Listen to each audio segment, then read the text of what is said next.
ಮೈಸೂರಿನ ಶ್ರೀ ಆಂಡಾಳ್ ಮಂದಿರಂ ಟ್ರಸ್ಟ್‌ನಲ್ಲಿ ನಡೆದ ಧನುರ್ಮಾಸದ ತಿರುಪ್ಪಾವೈ ಕನ್ನಡ ಉಪನ್ಯಾಸ ಸರಣಿಯ ಸಂಚಿಕೆ.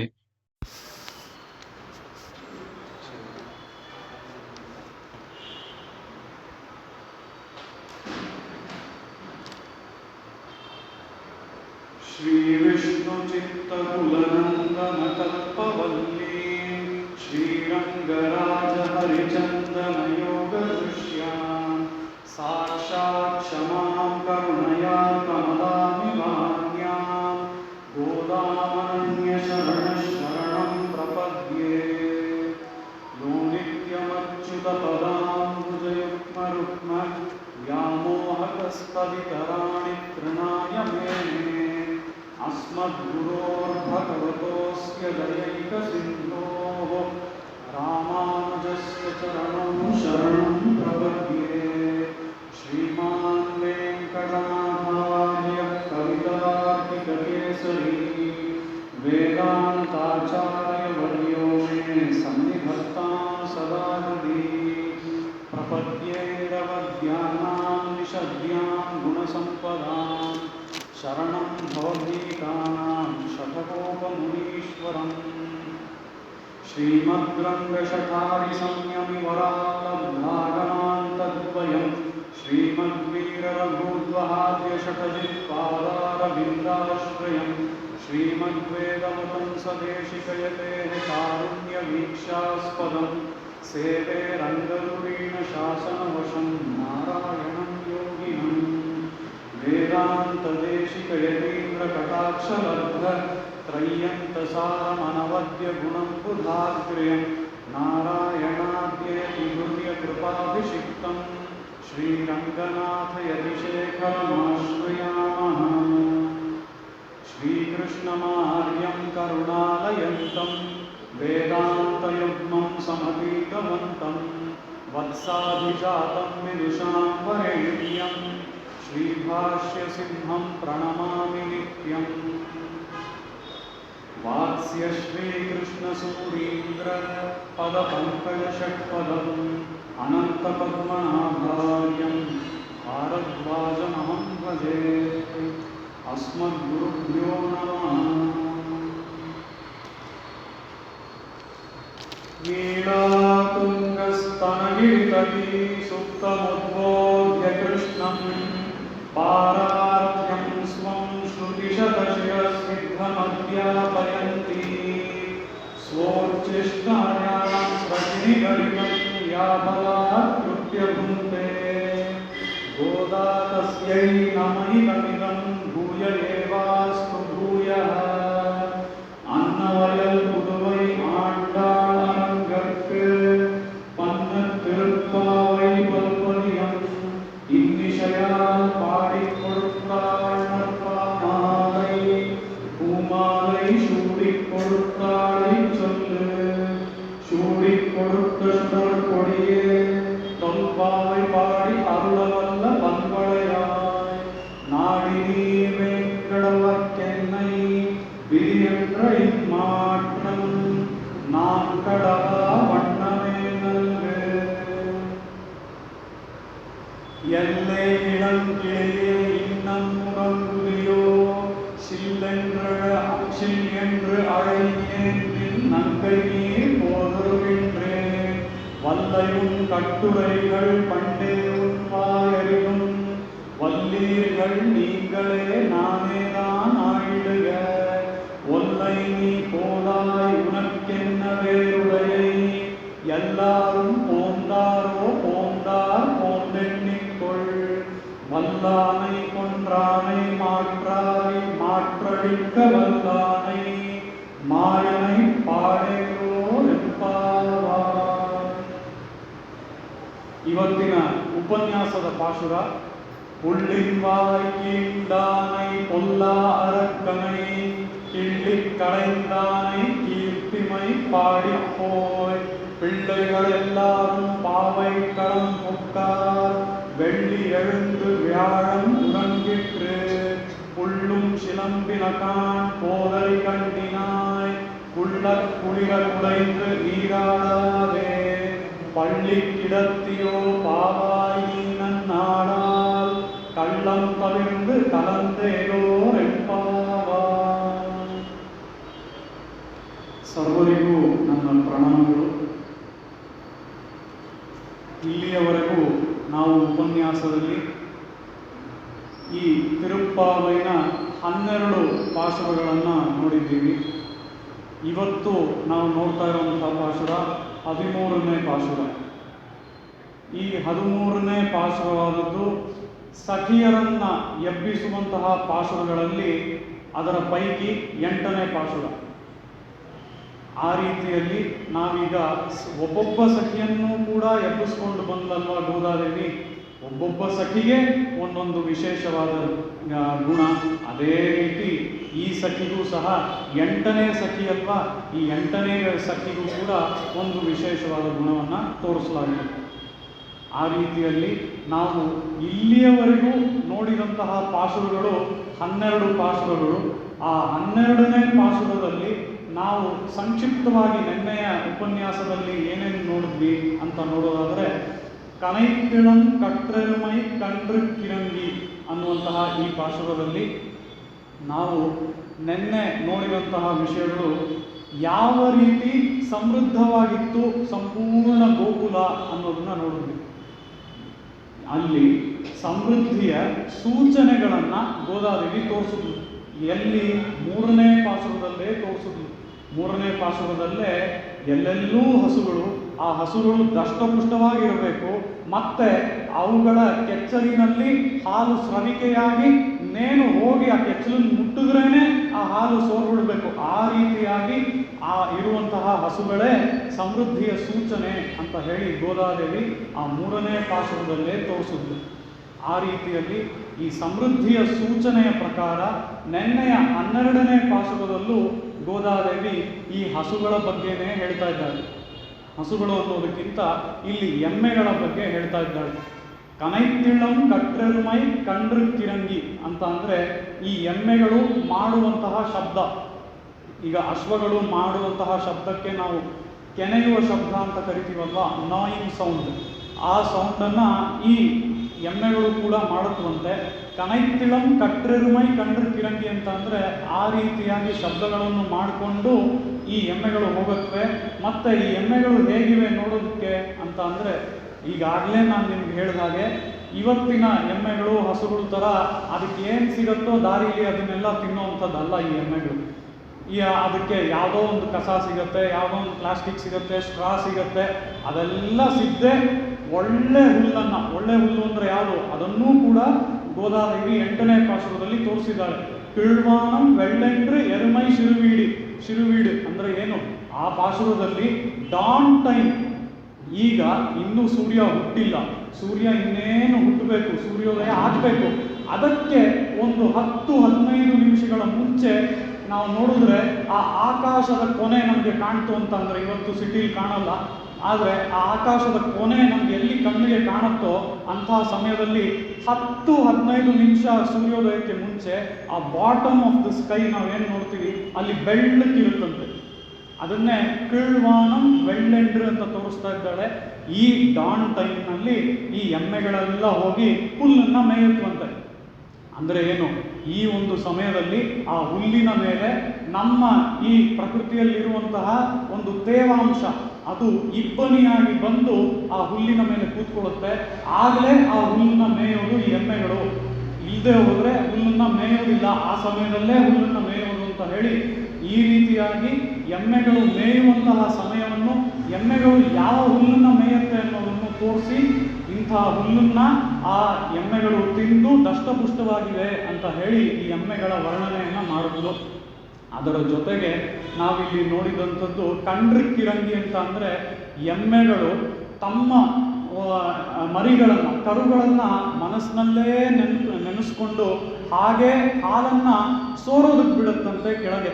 ಅದರಿಂದ ನಿನೈತ್ತು ಮುಲೈವಳಿಯೇ ನಿಂಡ್ರು ಪಾಲು ಸೋರ ಅಂತ ಹೇಳಿ ಆ ಕೆಚ್ಚಲಿನಿಂದ ಹಾಲು ಹಾಗೆಯೇ ಕೆಳಗೆ ಸೋರಿ ಬರ್ತಾ ಇದೆ. ಅಂದರೆ ಅಂತಹ ಸಮೃದ್ಧಿಯನ್ನು ನಾವು ನೋಡ್ತಾ ಇದ್ದೀವಿ ಅಂತ ಹೇಳಿ ಇಲ್ಲಿ ಗೋದಾದೇವಿ ತೋರಿಸ್ತಾ ಇದ್ದಾಳೆ. ಅದರ ಜೊತೆಗೆ ನನೈತಿಲ್ಲಂ ಶೇರಾಕ್ಕುಂ ನರ್ಚೆಲ್ವನ್ ತಂಗಾಯ್, ನನೈತಿಲ್ಲಂ ಶೇರಾಕು ನರ್ಚೆಲ್ವನ್ ತಂಗಾಯ ಅಂತಂದರೆ ನರ್ಚೆಲ್ವನ್ ತಂಗಾಯ ಎನ್ನುವಂಥದ್ದೇ ಈ ಸಖಿಗೆ ಇರುವಂತಹ ಒಂದು ವಿಶೇಷವಾದ ಗುಣ. ಅದೇನು ಅಂತ ಅಂದರೆ ಅವನ ಅಣ್ಣನಾದವನು ಶ್ರೀಕೃಷ್ಣನಿಗೆ ಬಹಳ ಪ್ರಿಯವಾದವನು. ಯಾಕೆ ಅಂದರೆ ಅವನ ಅಣ್ಣನು ಯಾವಾಗಲೂ ಆ ಶ್ರೀಕೃಷ್ಣನ ಕೈಂಕರ್ಯದಲ್ಲೇ ನಿರತರಾಗಿರೋನು. ಅದಕ್ಕೆ ಅವನಿಗೆ ಇರುವಂತಹ ಹೆಸರೇನು ನರ್ಚೆಲ್ವಲ್. ನರ್ಚೆಲ್ವಲ್ ಅಂತ ಅಂದರೆ ಒಳ್ಳೆಯ ಐಶ್ವರ್ಯವನ್ನು ಸಂಪತ್ತನ್ನು ಉಳ್ಳವನು. ಯಾವ ಐಶ್ವರ್ಯವನ್ನು ಇಟ್ಕೊಂಡಿದ್ದಾನೆ? ಕೈಂಕರ್ಯ ಶ್ರೀ ಅನ್ನುವಂತಹ ಆ ಕೈಂಕರ್ಯ ಸಂಪತ್ತನ್ನು ಇಟ್ಕೊಂಡಿರೋನು. ಅವನ ತಂಗಿಯೇ ಈ ಸಖಿ ಅಂತ ಹೇಳಿ ನೆನ್ನೆಯ ಪಾಶುರದಲ್ಲಿ ಆ ಸಖಿಯ ಒಂದು ವಿಶೇಷ ಗುಣವನ್ನು ನೋಡಿದ್ವಿ. ಇದಕ್ಕೆ ನಾವು ವಿಶೇಷವಾದ ಅರ್ಥಗಳನ್ನು ನೋಡೋದಾದರೆ ಕನೈತಿಳ್ಳಂ ಕಟ್ರೆರುಮೈ ಕಂಡ್ರು ಕಿರಂಗಿ ಅಂತ ಅಂದರೆ ಇಲ್ಲಿ ನಮ್ಮ ಆಚಾರ್ಯರು ಶಿಷ್ಯರನ್ನು ನೋಡಿ ಹೇಗೆ ಎಮ್ಮೆಗಳು ಮರಿಗಳನ್ನು ನೆನೆಸ್ಕೊಂಡು ಹಾಲನ್ನು ಸೋರೋದಕ್ಕೆ ಬಿಡುತ್ತೋ ಅದೇ ರೀತಿ ಆಚಾರ್ಯರು ಶಿಷ್ಯರನ್ನು ನೋಡಿ ಅವರ ಹಿತವನ್ನೇ ಬಯಸಿ ವಿಷಯಗಳನ್ನು ಹಾಲು ಹೇಗೆ ಸೋರುತ್ತೋ ಆ ರೀತಿ ವಿಷಯಗಳನ್ನು ನಮಗೆ ಉಪದೇಶ ಮಾಡ್ತಾರೆ ಅಂತ ಹೇಳಿ ಇಲ್ಲಿ ವಿಶೇಷ ಅರ್ಥವನ್ನು ನೋಡಿದ್ವಿ. ಅದರ ಜೊತೆಗೆ ನಾವಿಲ್ಲಿ ಈ ಕನೈತಿಳ್ಳಂ ಅನ್ನುವಂತಹ ಈ ಕೆನೆಯುವ ಶಬ್ದಕ್ಕೂ ಕೂಡ ಒಂದು ವಿಶೇಷವಾದ ಅರ್ಥವನ್ನು ನೋಡಿದ್ವಿ. ಅದೇನು ಅಂತ ಅಂದರೆ ಈ ಆಚಾರ್ಯರು ಸದುಪದೇಶವನ್ನು ಮಾಡೋದಕ್ಕೆ ಮುಂಚೆ ತಮ್ಮ ಗಂಟಲನ್ನು ಅಂತ ಸರಿ ಮಾಡ್ಕೊಳ್ತಾರಂತೆ. ಈ ರೀತಿಯಾಗಿ ಗಂಟಲು ಸರಿ ಮಾಡ್ಕೊಳ್ಳೋದನ್ನು ಇಲ್ಲಿ ಕನೈತಿಳ್ಳಂ ಅಂತ ಹೇಳಿ ವಿಶೇಷ ಅರ್ಥದಲ್ಲಿ ನೋಡಿದ್ವಿ. ಆ ರೀತಿಯಲ್ಲಿ ನನೈತಿಳ್ಳಂ ಶೇರಾಕು ನರ್ಚೆಲ್ವನ್ ತಂಗಾಯ್, ಇಲ್ಲಿ ಅದೆಲ್ಲ ಸೂರಿ ಹಾಲೆಲ್ಲ ಸೋರಿ ಹಾಗೆ ಮಣ್ಣಿನ ಜೊತೆ ಬೆರೆತು ಮಣ್ಣೆಲ್ಲ ಕೆಸರಾಗ್ತಾ ಇದೆ. ಅಲ್ಲಿ ಈಗಿರುವಂತಹ ಒಂದು ಮನೆಯಲ್ಲಿ ಬಾಳ್ತಾ ಇರುವಂಥವಳು ಈ ಸಖಿ. ಇದಲ್ಲದೆ ಇಂಥದೇ ಒಂದು ವಿಶೇಷವಾದ ಅತಿ ಅದ್ಭುತವಾದ ವರ್ಣನೆಗಳೊಂದಿಗೆ ಹೇಗೆ ಇಲ್ಲಿ ಗೋಕುಲ ಇತ್ತು ಅಂತ ಗೋದಾದೇವಿ ವರ್ಣಿಸ್ತಾ ಇದ್ದಾಳೋ ಅದೇ ರೀತಿಯಲ್ಲಿ ಕಂಬರಾಮಾಯಣದಲ್ಲಿ ಅಯೋಧ್ಯೆ ಇದೇ ರೀತಿ ಸಮೃದ್ಧಿಯಿಂದ ಆ ಎಮ್ಮೆಗಳೊಂದಿಗೆ, ಆ ಎಮ್ಮೆಗಳು ಹೇಗೆ ಅಯೋಧ್ಯೆಯಲ್ಲಿ ಹಾಲು ಸೋರಿಸ್ತಾ ಇದ್ವು ಮರಿಗಳನ್ನು ನೆನೆಸ್ಕೊಂಡು ಅಂತ ಹೇಳಿ ಇದೇ ಒಂದು ವರ್ಣನೆಗಳನ್ನು ಕಂಬರ್ ಅಯೋಧ್ಯ ಕಾಂಡದಲ್ಲಿ ತೋರಿಸ್ತಾರೆ ತಮ್ಮ ಕಂಬರಾಮಾಯಣದಲ್ಲಿ. ಅದರಲ್ಲಿ ಬಹಳ ಅತ್ಯದ್ಭುತವಾದ ವರ್ಣನೆಗಳನ್ನೆಲ್ಲ ನಿನ್ನೆ ಉಪನ್ಯಾಸದಲ್ಲಿ ನೋಡಿದ್ವಿ.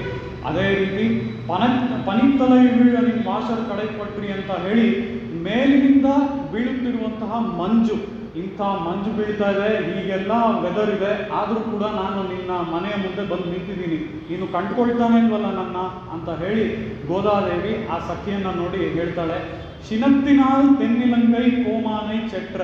ಇದಕ್ಕೆ ನಾವು ಬಹಳ ವಿಶೇಷವಾದ ಅರ್ಥಗಳನ್ನೆಲ್ಲ ನೋಡಿದ್ವಿ ನಿನ್ನೆ. ಶಿನತ್ತಿನಾಲ್ ಅಂತ ಅಂದರೆ ಕೋಪದಿಂದ ರಾವಣನನ್ನು ಕೊಂದ ಶ್ರೀರಾಮ ಅಂತ ಹೇಳಿ. ಇಲ್ಲಿ ಕೋಪದಿಂದ ಕೊಂದನ ಅನ್ನುವಂಥ ಒಂದು ಪ್ರಶ್ನೆ ಬರುತ್ತೆ. ಯಾಕೆ ಅಂತ ಅಂದರೆ ವಿಭೀಷಣ ಶ್ರೀರಾಮನ ಬಳಿ ಶರಣಾಗತಿ ಮಾಡ್ಕೊಳ್ಳೋದಕ್ಕೆ ಅಂತ ಬಂದಂತಹ ಸಮಯದಲ್ಲಿ ಶ್ರೀರಾಮ ಹೇಳುವಂಥ ಒಂದು ಸ್ಟೇಟ್ಮೆಂಟ್, ಸುಗ್ರೀವೋವ ವಿಭೀಷಣೋವ ಸುಗ್ರೀವೋ ಈಗ ಯದಿವಾ ರಾವಣ ಸ್ವಯಂ ಅಂತ ಹೇಳಿ, ಸುಗ್ರೀವನಾಗಿರಲಿ ವಿಭೀಷಣನಾಗಿರಲಿ ಯಾಕೆ ಆ ರಾವಣನೇ ಆಗಿರಲಿ ಅವ್ರು ಎಲ್ಲರನ್ನೂ ನಾನು ಒಪ್ಕೊಳ್ತೀನಿ ನನ್ನ ಪಕ್ಷಕ್ಕೆ, ಅವರು ಶರಣಾಗಿ ಬಂದರೆ ಅಂತ ಹೇಳಿದಂಥ ಶ್ರೀರಾಮ ಕೋಪದಿಂದ ರಾವಣನ ಕೊಂತಾನ ಅನ್ನುವಂಥ ಒಂದು ಪ್ರಶ್ನೆ ಬರುತ್ತೆ. ಅದಕ್ಕೆ ನಾವು ನೋಡಿದಂಥ ಬಹಳಷ್ಟು ಕಥೆಗಳನ್ನು ನೋಡಿದ್ವಿ. ಎಲ್ಲೆಲ್ಲಿ ಶ್ರೀರಾಮ ರಾಮಾಯಣದಲ್ಲಿ ಕೋಪ ಮಾಡ್ಕೊಂಡಿದ್ದಾನೆ ಅನ್ನೋದನ್ನು ನೋಡಿದ್ವಿ. ಅದರ ಜೊತೆಗೆ ನಾವು ಮುಖ್ಯವಾಗಿ ನೋಡಿದಂಥ ವಿಷಯಗಳು ಏನು ಅಂತ ಅಂದರೆ ನಮ್ಮ ಜೀವನಕ್ಕೆ ಇವತ್ತು ಬೇಕಾಗಿರುವಂತಹ ವಿಷಯಗಳು. ಅದೇನು? Anger management principles. ಇದರ ಬಗ್ಗೆ ನಾನು ನೋಡಿದ್ವಿ.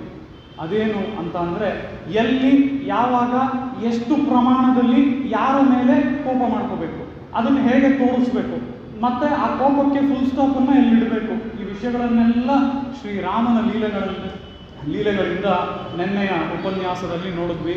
ಮನತ್ತಕ್ಕಿನಿಯಾನೈ ಪಾಡவும் ನೀ ವಾಯ್ತಿರವಾಯ್. ಹಾಗೆಲ್ಲ ಕೋಪ ಮಾಡಿಕೊಂಡು ಆ ರಾವಣನ ಕೊಂದಿದ್ರೂ ಸಹ ಕೋಪದಿಂದ ಕೊಂದಿದ್ದು ಆ ರಾವಣನನ್ನು. ನಮ್ಮ ಈ ಭಾಗವತರ ಗೋಷ್ಠಿಗೆ ಅವನನ್ನು ನೋಡಿ ಹೆದರುವಂತಹ ಅವಶ್ಯಕತೆ ಇಲ್ಲ. ಆದ್ದರಿಂದಲೇ ಅವನು ನಮಗೆ ಮನತ್ತಕ್ಕಿನಿಯಾನ್, ನಮ್ಮ ಮನಸ್ಸಿಗೆ ಸಿಹಿಯಾದವನು, ನಮ್ಮ ಮನಸ್ಸಿಗೆ ಹತ್ತಿರವಾದವನು. ಆ ರೀತಿಯಲ್ಲಿ ಅವನನ್ನು ಹಾಡೋದಕ್ಕೆ, ಮನತ್ತಕ್ಕಿನಿಯಾನನ್ನು ಹಾಡೋದಕ್ಕೆ ನಾವು ಹೋಗ್ತಾ ಇದ್ದೀವಿ. ಇನಿತ್ತಾನು ಹೇಳ್ತೀರ, ಇಷ್ಟೆಲ್ಲ ಹೇಳಾಯಿತು, ಆ ರಾಮನ ವರ್ಣನೆ ಎಲ್ಲ ಮಾಡಾಯಿತು. ಅದಲ್ಲದೆ ಇಂಥ ಅವನ ಲೀಲೆಗಳ ಬಗ್ಗೆ ಎಲ್ಲ ಹೇಳಾಯಿತು. ಇಷ್ಟೆಲ್ಲ ಹೇಳಿದ ಮೇಲೂ ಇಷ್ಟು ಆಸಕ್ತಿ ಇರುವಂಥ ಸಖಿ ನೀನು ಹೀಗೆ ಮಲಗಿದ್ರೆ ಸರಿನಾ? ಇನ್ನಾದರೂ ಹೇಳ್ಬಾರ್ದ? ಇದನ್ನ ಪೇರು ರಕ್ಕಂ ಅಂತ ಹೇಳಿ ಅಲ್ಲಿ ಆ ಸಖಿ ಮಾಡ್ತಾ ಇರುವಂತಹ ಗಾಢವಾದ ನಿದ್ರೆಯನ್ನು ತೋರಿಸ್ತಾ ಇದ್ದಾಳೆ ಗೋದಾದೇವಿ. ಅನೈತಿಲ್ಲತಾರಂ ಅರಿಂದೇಲೋರ್ ಎಂಪಾವಾಯ್ ಅಂತ ಅಂದರೆ ಇಲ್ಲಿ ನನ್ನ ಜೊತೆ ಬಂದಿರುವಂಥ ಸಖಿಯರೆಲ್ಲ ನಿಂತಿದ್ದಾರೆ, ನಾನು ಒಬ್ಬಳೇ ಎಲ್ಲ ಬಂದಿರೋದು. ಅವರು ಕೂಡ ನಾನು ನಿನ್ನನ್ನು ಎಬ್ಬಿಸ್ತಾ ಇರೋದನ್ನೆಲ್ಲ ನೋಡ್ತಾ ಇದ್ದಾರೆ. ಅವ್ರ ಮುಂದೆ ನಾನು ಹೀಗೆ ನಿನ್ನ ರಿಕ್ವೆಸ್ಟ್ ಮಾಡ್ಕೊಳ್ತಾ ಇದ್ದೀನಿ, ಇಷ್ಟೆಲ್ಲ ಎದ್ದು ಬಾ ಅಂತ ಹೇಳಿ. ನೀನು ಎದ್ದು ಬರದೇ ಹೋದರೆ ಅದು ಎಷ್ಟು ಚೆನ್ನಾಗಿರುತ್ತೆ, ಅದು ನಿನಗೆ ಅವಮಾನ ಅಲ್ವಾ? ಅವ್ರಿಗೆಲ್ಲ ಗೊತ್ತಾಗ್ತಾ ಇದೆ ಈ ವಿಷಯ, ನೀನು ಎದ್ದು ಬರಬೇಕು ಅಂತ ಹೇಳಿ ಇಲ್ಲಿ ಗೋದಾದೇವಿ ಆ ಸಖಿಯನ್ನು ಎಬ್ಬಿಸ್ತಾ ಇದ್ದಾಳೆ. ಆ ರೀತಿಯಾಗಿ ಈ ಪಾಶುರದಲ್ಲಿ ಬಹಳಷ್ಟು ವಿಶೇಷ ಅರ್ಥಗಳನ್ನು ನೋಡಿದ್ವಿ ನಾವು. ಆಚಾರ್ಯರು ನಮಗೆ ಹೇಗೆ ಉಪದೇಶಗಳನ್ನು ಮಾಡ್ತಾರೆ ಅನ್ನೋ ಅರ್ಥಗಳೆಲ್ಲ ಇಲ್ಲಿ ಈ 12ನೇ ಪಾಶುರದಲ್ಲಿ ಇದು ತೋರಿಸುತ್ತೆ. ಅದರ ಜೊತೆಗೆ ನಾವು ಇವತ್ತು ನೋಡುವಂತಹ ಪಾಶುರ ಪುಳ್ಳಿಂಪಾಯ್ ಕೀಂಡಾನೈ ಪೊಲ್ಲಾ ಅರಕ್ಕನೈ ಅನ್ನುವಂತಹ ಈ ಪಾಶುರದಲ್ಲಿ ನಾವು ಮೊದಲು ನೋಡೋದಾದರೆ ಪುಳ್ಳಿಂವಾಯ್ ಕೀಂಡಾನೈ ಪೊಲ್ಲಾ ಅರಕ್ಕನೈ ಅಂತ ನೋಡಿದ್ರೆ ಇಲ್ಲಿ ಈ ಪಾಶುರವನ್ನು ನಾವು ಆ ಕೃಷ್ಣನಿಗೂ ಹಾಡ್ಬೋದು, ರಾಮನಿಗೂ ಹಾಡ್ಬೋದು. ಅದು ಹೇಗೆ ಅಂತ ನೋಡಿದ್ರೆ ಅದೇ ಈ ಗೋದಾದೇವಿಯ ರಚನೆಯಲ್ಲಿ ಇರುವಂತಹ ಒಂದು ಮಹಿಮೆ. ಗೋದಾದೇವಿಯ ರಚನೆಯನ್ನು ತಗೊಂಡು ನಾವು ಎಷ್ಟು ಅರ್ಥಗಳು ಆಗುತ್ತೋ ಅಷ್ಟು ಅರ್ಥಗಳು ಒಂದಾದ್ಮೇಲೊಂದು ಅರ್ಥಗಳನ್ನು ಇವತ್ತಿಗೂ ಸಹ ನಮ್ಮ ಆಚಾರ್ಯರು ಕೊಡ್ತಾ ಹೋಗ್ತಾ ಇದ್ದಾರೆ. ಆ ರೀತಿಯಲ್ಲಿ ಅವಳ ರಚನೆ ಯಾವುದಕ್ಕೆ ಶ್ರೇಷ್ಠ ಅಂತ ನೋಡಿದ್ರೆ, ಅವಳು ರಚನೆ ಯಾವತ್ತೋ ಮಾಡಿಟ್ಬೋದ್ಲು, ಆದರೆ ಆ ರಚನೆಗಳಿಗೆ ವ್ಯಾಖ್ಯಾನಗಳು ಒಂದಾದ್ಮೇಲೊಂದು ಬೇರೆ ಬೇರೆ ರೀತಿಯಾದ ಅರ್ಥಗಳು ನಮಗೆ ಇವತ್ತಿನವರೆಗೂ ಸಿಗ್ತಾ ಇದೆಯಲ್ಲ, ಅದು ನಮ್ಮ ಜೀವನಕ್ಕೆ ಬೇರೆ ಬೇರೆ ರೀತಿಯಲ್ಲಿ. ಈಗ ತಾನೇ ನಿಮಗೆ ಹಿಂದಿನ ಪಾಶುರದಲ್ಲಿ ನೆನ್ನೆಯ ಉಪನ್ಯಾಸದಲ್ಲಿ ಆಂಕರ್ ಮ್ಯಾನೇಜ್ಮೆಂಟ್ ಪ್ರಿನ್ಸಿಪಲ್ಸ್ ನೋಡಿದ್ವಿ. ಆ ರೀತಿಯಲ್ಲಿ ಒಂದೊಂದು ಪಾಶುರದಲ್ಲೂ ಒಂದೊಂದು ವಿಷಯವನ್ನು ಗೋದಾದೇವಿ ತೋರಿಸಿ ಅದು ನಮ್ಮ ಜೀವನಕ್ಕೆ ಒಂದಲ್ಲ ಒಂದು ರೀತಿಯಲ್ಲಿ ಉಪಯೋಗವಾಗುವಂತಹ ರೀತಿಯಲ್ಲಿ ಕೊಟ್ಟಿದ್ದಾಳೆ. ಇದು ಹೇಗೆ ಅಂತ ಅಂದರೆ, ಆ ಗಂಗೆಯ ನೀರು ನಮಗೆ ಹೇಗೆ ಒಂದೊಂದಕ್ಕೆ, ಈಗ ಒಂದು ನೀರು ಅಂತ ತಗೊಂಡ್ರೆ, ನದಿಯಿಂದ ನೀರು ಅಂತ ತಗೊಂಡ್ರೆ, ಆ ನೀರಿನಿಂದ ನಾವು ಆ ನೀರನ್ನು ಕುಡಿಬೋದು, ಆ ನೀರಿನಿಂದ ಸ್ನಾನ ಮಾಡ್ಬೋದು, ಆ ನೀರಿನಿಂದ ಬಟ್ಟೆ ಒಗಿಬೋದು, ಆ ನೀರಿನಿಂದ ಪಾತ್ರೆ ತೊಳಿಬೋದು. ಈ ರೀತಿಯಾಗಿ ವಿವಿಧ ಉಪಯೋಗಗಳನ್ನು ನಾವು ಮಾಡ್ಕೋಬೋದಲ್ವ? ಅದೇ ರೀತಿ ಈ ತಿರುಪ್ಪಾವೈನ ವ್ಯಾಖ್ಯಾನಗಳು, ವಿವಿಧ ಅರ್ಥಗಳು ಸಹ ನಮಗೆ ನಮ್ಮ ಜೀವನಕ್ಕೆ ಇಂಥ ಬೇರೆ ಬೇರೆ ಉಪಯೋಗಗಳನ್ನು ನಮಗೆ ಕೊಡುತ್ತೆ. ಯಾವ ರೀತಿ ಆ ಗಂಗೆಯ ನೀರು ನಮಗೆ ಬೇರೆ ಬೇರೆ ಉಪಯೋಗಗಳಿಗೆ ಆಗಿ ಬರುತ್ತೋ, ಅದೇ ರೀತಿ ಈ ತಿರುಪ್ಪಾವೈನ ಅರ್ಥಗಳು ಸಹ ಇದೆ ಅಂತ ಹೇಳಿ ನಮ್ಮ ಆಚಾರ್ಯರು ತೋರಿಸ್ತಾ ಇದ್ದಾರೆ. ಪುಳ್ಳಿಂವಾಯ್ ಕೀಂಡಾನೈ ಪೊಲ್ಲಾ ಅರಕ್ಕನೈ, ಇಲ್ಲಿ ಇದನ್ನ ಶ್ರೀ ರಾಮನಿಗೂ ಹಾಗೂ ಕೃಷ್ಣನಿಗೂ ಹೇಗೆ ಅನ್ವಯಿಸ್ಬೋದು ಅಂತ ನೋಡಿದ್ರೆ, ಪುಳ್ಳಿಂವಾಯ್ ಕೀಂಡಾನೈ ಅಂತ ಅಂದ್ಬಿಟ್ಟು ಅದನ್ನು ಹೇಳಿ ಅಲ್ಲಿ ನಿಲ್ಲಿಸಿ ಅದಕ್ಕೊಂದು ಕಾಮ ಹಾಕಿದ್ರೆ, ಕಾಮ ಅಂದರೆ ಅರ್ಧವಿರಾಮ ಚಿಹ್ನೆ, ಆ ಅರ್ಧವಿರಾಮ ಚಿಹ್ನೆಯನ್ನು ಹಾಕಿದ್ರೆ ಅದು ಕೃಷ್ಣನಿಗೆ ಅನ್ವಯಿಸುತ್ತೆ. ಅದೇ ಪುಳ್ಳಿಂವಾಯ್ ಕೀಂಡಾನೈ ಪೊಲ್ಲಾ ಅರಕ್ಕನೈ ಅಂತ ಒಂದೇ ಸರಿ ಹೇಳಿದ್ರೆ, ಪುಳ್ಳಿಂವಾಯ್ ಕೀಂಡಾನೈ ಅಂತ ನಿಲ್ಲಿಸಿದೆ, ಅದು ರಾಮನಿಗೆ ಅನ್ವಯ.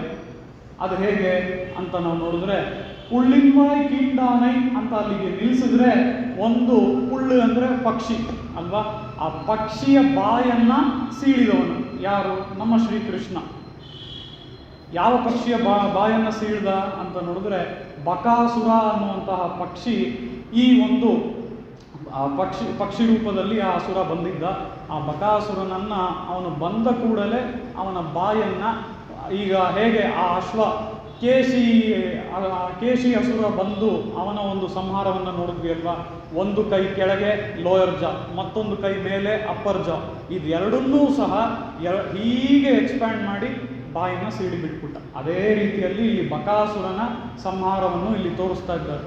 ಆ ರೀತಿಯಲ್ಲಿ ಆ ಬಕಾಸುರ ಅನ್ನುವಂಥವನು ಒಂದು ಕೊಕ್ಕರೆ ರೂಪದಲ್ಲಿ ಬಂದಿದ್ದ. ಆ ಕೊಕ್ಕರೆಯ ಕೊಕ್ಕು ಎಷ್ಟು ಉದ್ದಕ್ಕಿರುತ್ತಲ್ವ, ಆ ಒಂದು ಕೊಕ್ಕನ್ನು ಒಂದು ಕೈಯಲ್ಲಿ, ಮತ್ತೊಂದು ಕೊಕ್ಕನ್ನು ಇನ್ನೊಂದು ಕೈಯಲ್ಲಿ ಹೀಗೆ ಹಿಡ್ಕೊಂಡು ಅದನ್ನು ಹಾಗೆ ಸೀಳಿಬಿಟ್ಟ ಆ ಬಕಾಸುರನ ಅಲ್ಲಿ ಸಂಹಾರವಾಯಿತು ಅಂತ ಹೇಳಿ ಆ ಶ್ರೀಕೃಷ್ಣನ ಪುಳ್ಳಿಂವಾಯ್ ಕೀಂಡಾನೈ ಅನ್ನುವಂಥದ್ದು, ಪುಳ್ಳು ಅಂದರೆ ಪಕ್ಷಿ, ಆ ಪಕ್ಷಿಯ ರೂಪದಲ್ಲಿ ಬಂದಂತಹ ಬಕಾಸುರನ ಸಂಹಾರವನ್ನು ಇದು ತೋರಿಸುತ್ತೆ. ಪೊಲ್ಲ ಅರಕ್ಕನೈ ಅಂತ ಅಂದರೆ ಅಸುರನಾಗಿ ಇದ್ದವನು ಕಂಸ. ಇಲ್ಲಿ ಅರಕ್ಕನ್ ಅಂದರೆ ತಮಿಳಿನಲ್ಲಿ ರಾಕ್ಷಸ ಅನ್ನುವಂತಹ ಅರ್ಥ. ಆದರೂ ಇಲ್ಲಿ ರಾಕ್ಷಸ ಅಂದರೂ ಅದು ಅಸುರನನ್ನು ಕೂಡ ರೆಪ್ರೆಸೆಂಟ್ ಮಾಡುತ್ತೆ ಅನ್ನುವಂಥ ರೀತಿಯಲ್ಲಿ ಅರಕ್ಕನ್ ಅಂದರೂ ಕೂಡ ಈ ಕಂಸನನ್ನು ತೋರಿಸುತ್ತೆ. ಪೊಲ್ಲ ಅರಕ್ಕನ್, ಅವನು ಯಾಕೆ ಕೆಟ್ಟದಾದ ಒಬ್ಬ ಅಸುರ ಅಂತ ನೋಡಿದ್ರೆ, ಅವನು ಏನು ಮಾಡ್ದ ಶ್ರೀಕೃಷ್ಣನಿಗೆ ಸುಮಾರು ಜನ ಆಳುಗಳನ್ನ ಕಳಿಸ್ತಾ ಇದ್ದ ಸಂಹಾರ ಮಾಡೋದಕ್ಕೆ. ಅವ್ರು ಯಾರು ವಾಪಸ್ ಹೋಗಲಿಲ್ಲ. ಅದು ಒಂದು ಕಡೆ. ಆದರೆ ಅದಕ್ಕೋಸ್ಕರ ಶ್ರೀಕೃಷ್ಣ ಇಲ್ಲಿ ಅವನನ್ನು ಕೆಟ್ಟವನು ಅಂತ ಅಂದ್ಕೊಂಡಿದ್ದಾನ ಅಂತ ನೋಡಿದ್ರೆ ಇಲ್ಲ. ಏನಕ್ಕೆ ಅಂದರೆ ಅವರ ತಂದೆ ತಾಯಿ ದೇವಕಿ ವಸುದೇವರಿಂದ ಇವನು ಈ ಶ್ರೀಕೃಷ್ಣ ಬೇರೆ ಆಗೋದಕ್ಕೆ ಕಾರಣ ಯಾರು? ಆ ಕಂಸನೇ ಅಲ್ವಾ. ಈ ರೀತಿಯಾಗಿ ಮಗ ಹಾಗೂ ತಂದೆ ತಾಯಿಯನ್ನು ಬೇರೆ ಮಾಡಿದ್ರ ಅವನು ಪೊಲ್ಲಾರಕ್ಕನ್, ಅವನು ಕೆಟ್ಟ ಅಸುರ ಅಂತ ಹೇಳಿ ಇಲ್ಲಿ ಪೊಲ್ಲಾರಕ್ಕನೆ ಕಿಳ್ಳಿಕ್ಕಳೆಂದಾನೆ ಅಂತ ಅಂದರೆ ಅಂಥ ಕೆಟ್ಟ ಅಸುರ ಆ ರೀತಿ ಆ ಗಾತ್ರದಲ್ಲಿದ್ದ. ಹಾಗಿದ್ರೂ ಸಹ ಈ ಶ್ರೀಕೃಷ್ಣನಿಗೆ ಯಾವ ವಯಸ್ಸು ಅಂತ ನೋಡಿದ್ರೆ ಒಂದು 10-11 ವರ್ಷಗಳ ವಯಸ್ಸು ಶ್ರೀಕೃಷ್ಣ ಮಥುರಾಗೆ ಹೋದಾಗ. ಆ ರೀತಿಯಲ್ಲಿ ಗೋಕುಲದಿಂದ ಮಥುರಾಕ್ಕೆ ಹೋದ ಶ್ರೀಕೃಷ್ಣ ಮಾತ್ರ ಅಲ್ಲ, ಅವನ ಜೊತೆ ಬಲರಾಮನೂ ಇದ್ದ. ಆ ರೀತಿಯಲ್ಲಿ ಇವರಿಬ್ಬರು ಮಥುರಾಕ್ಕೆ ಹೋದಾಗ ನಾವೀಗ ಸಿನಿಮಾಲಿ ಹಳೆ ಸಿನಿಮಾಗಳಲ್ಲಿ ನೋಡುವಂಥ ವಿಲನ್ಗಳ ರೀತಿ ಒಬ್ಬರಾದ್ಮೇಲೆ ಒಬ್ಬರನ್ನು ಬೇರೆ ಬೇರೆ ಹಂತಗಳಲ್ಲಿ ಒಬ್ಬೊಬ್ಬ ವಿಲನ್ ಆಳುಗಳನ್ನು ಇಟ್ಟಿರ್ತಾನಲ್ವ. ಒಂದು ದ್ವಾರದಲ್ಲಿ ಒಬ್ಬ ಆಳು, ಇನ್ನೊಂದು ದ್ವಾರದಲ್ಲಿ ಇನ್ನೊಬ್ಬ ಆಳು. ಅದೇ ರೀತಿ ಇಲ್ಲೂ ಸಹ ಕಂಸನು ಬೇರೆ ಬೇರೆ ಆಳುಗಳನ್ನು ನೇಮಿಸಿ ಇಟ್ಟು ಶ್ರೀಕೃಷ್ಣ ಬಲರಾಮನನ್ನು ಸಂಹಾರ ಮಾಡೋದಕ್ಕೆ ಅಂತ ಇಟ್ಟಿದ್ದ. ಎಲ್ಲರನ್ನು ಸಂಹಾರ ಮಾಡಿ ಕೊನೆಯಲ್ಲಿ ಪೊಲ್ಲ ಅರಕ್ಕನ್ ಅಂತ ಅಂದರೆ ಆ ಕಂಸನನ್ನು ಕೂಡ ಇಲ್ಲಿ ಸಂಹಾರ ಮಾಡಿದ. ಹೇಗೆ ಸಂಹಾರ ಮಾಡಿದ ಅಂತ ನೋಡಿದ್ರೆ ಕಿಳ್ಳಿಕ್ಕಳೆಂದಾನೆ ಅಂತ ಅಂದರೆ ನಾವೀಗ ಒಂದು ಸಣ್ಣದಾದ ಒಂದು ಗಿಡ ಇದೆ. ಆ ಗಿಡದಲ್ಲಿ ಹೋಗಿ ನಾವು ಯಾವುದೋ ಒಂದು ಸಣ್ಣ ಒಂದು ಎಲೆಯೋ ಅಥವಾ ಸಣ್ಣ ಎಲೆ ಅಂತಾನೆ ಅನ್ಕೋಣ, ಆ ಎಲೆಯನ್ನು ಕಿತ್ತಬೇಕು ಅಂತ ಅಂದರೆ ಹೀಗೆ ಬೆರಳನ್ನು ಇಟ್ಕೊಂಡು ಸುಮ್ಮನೆ ಹೀಗಂದರೆ ಆ ಎಲೆ ಬಂದ್ಬಿಡುತ್ತೆ ಅಲ್ವಾ.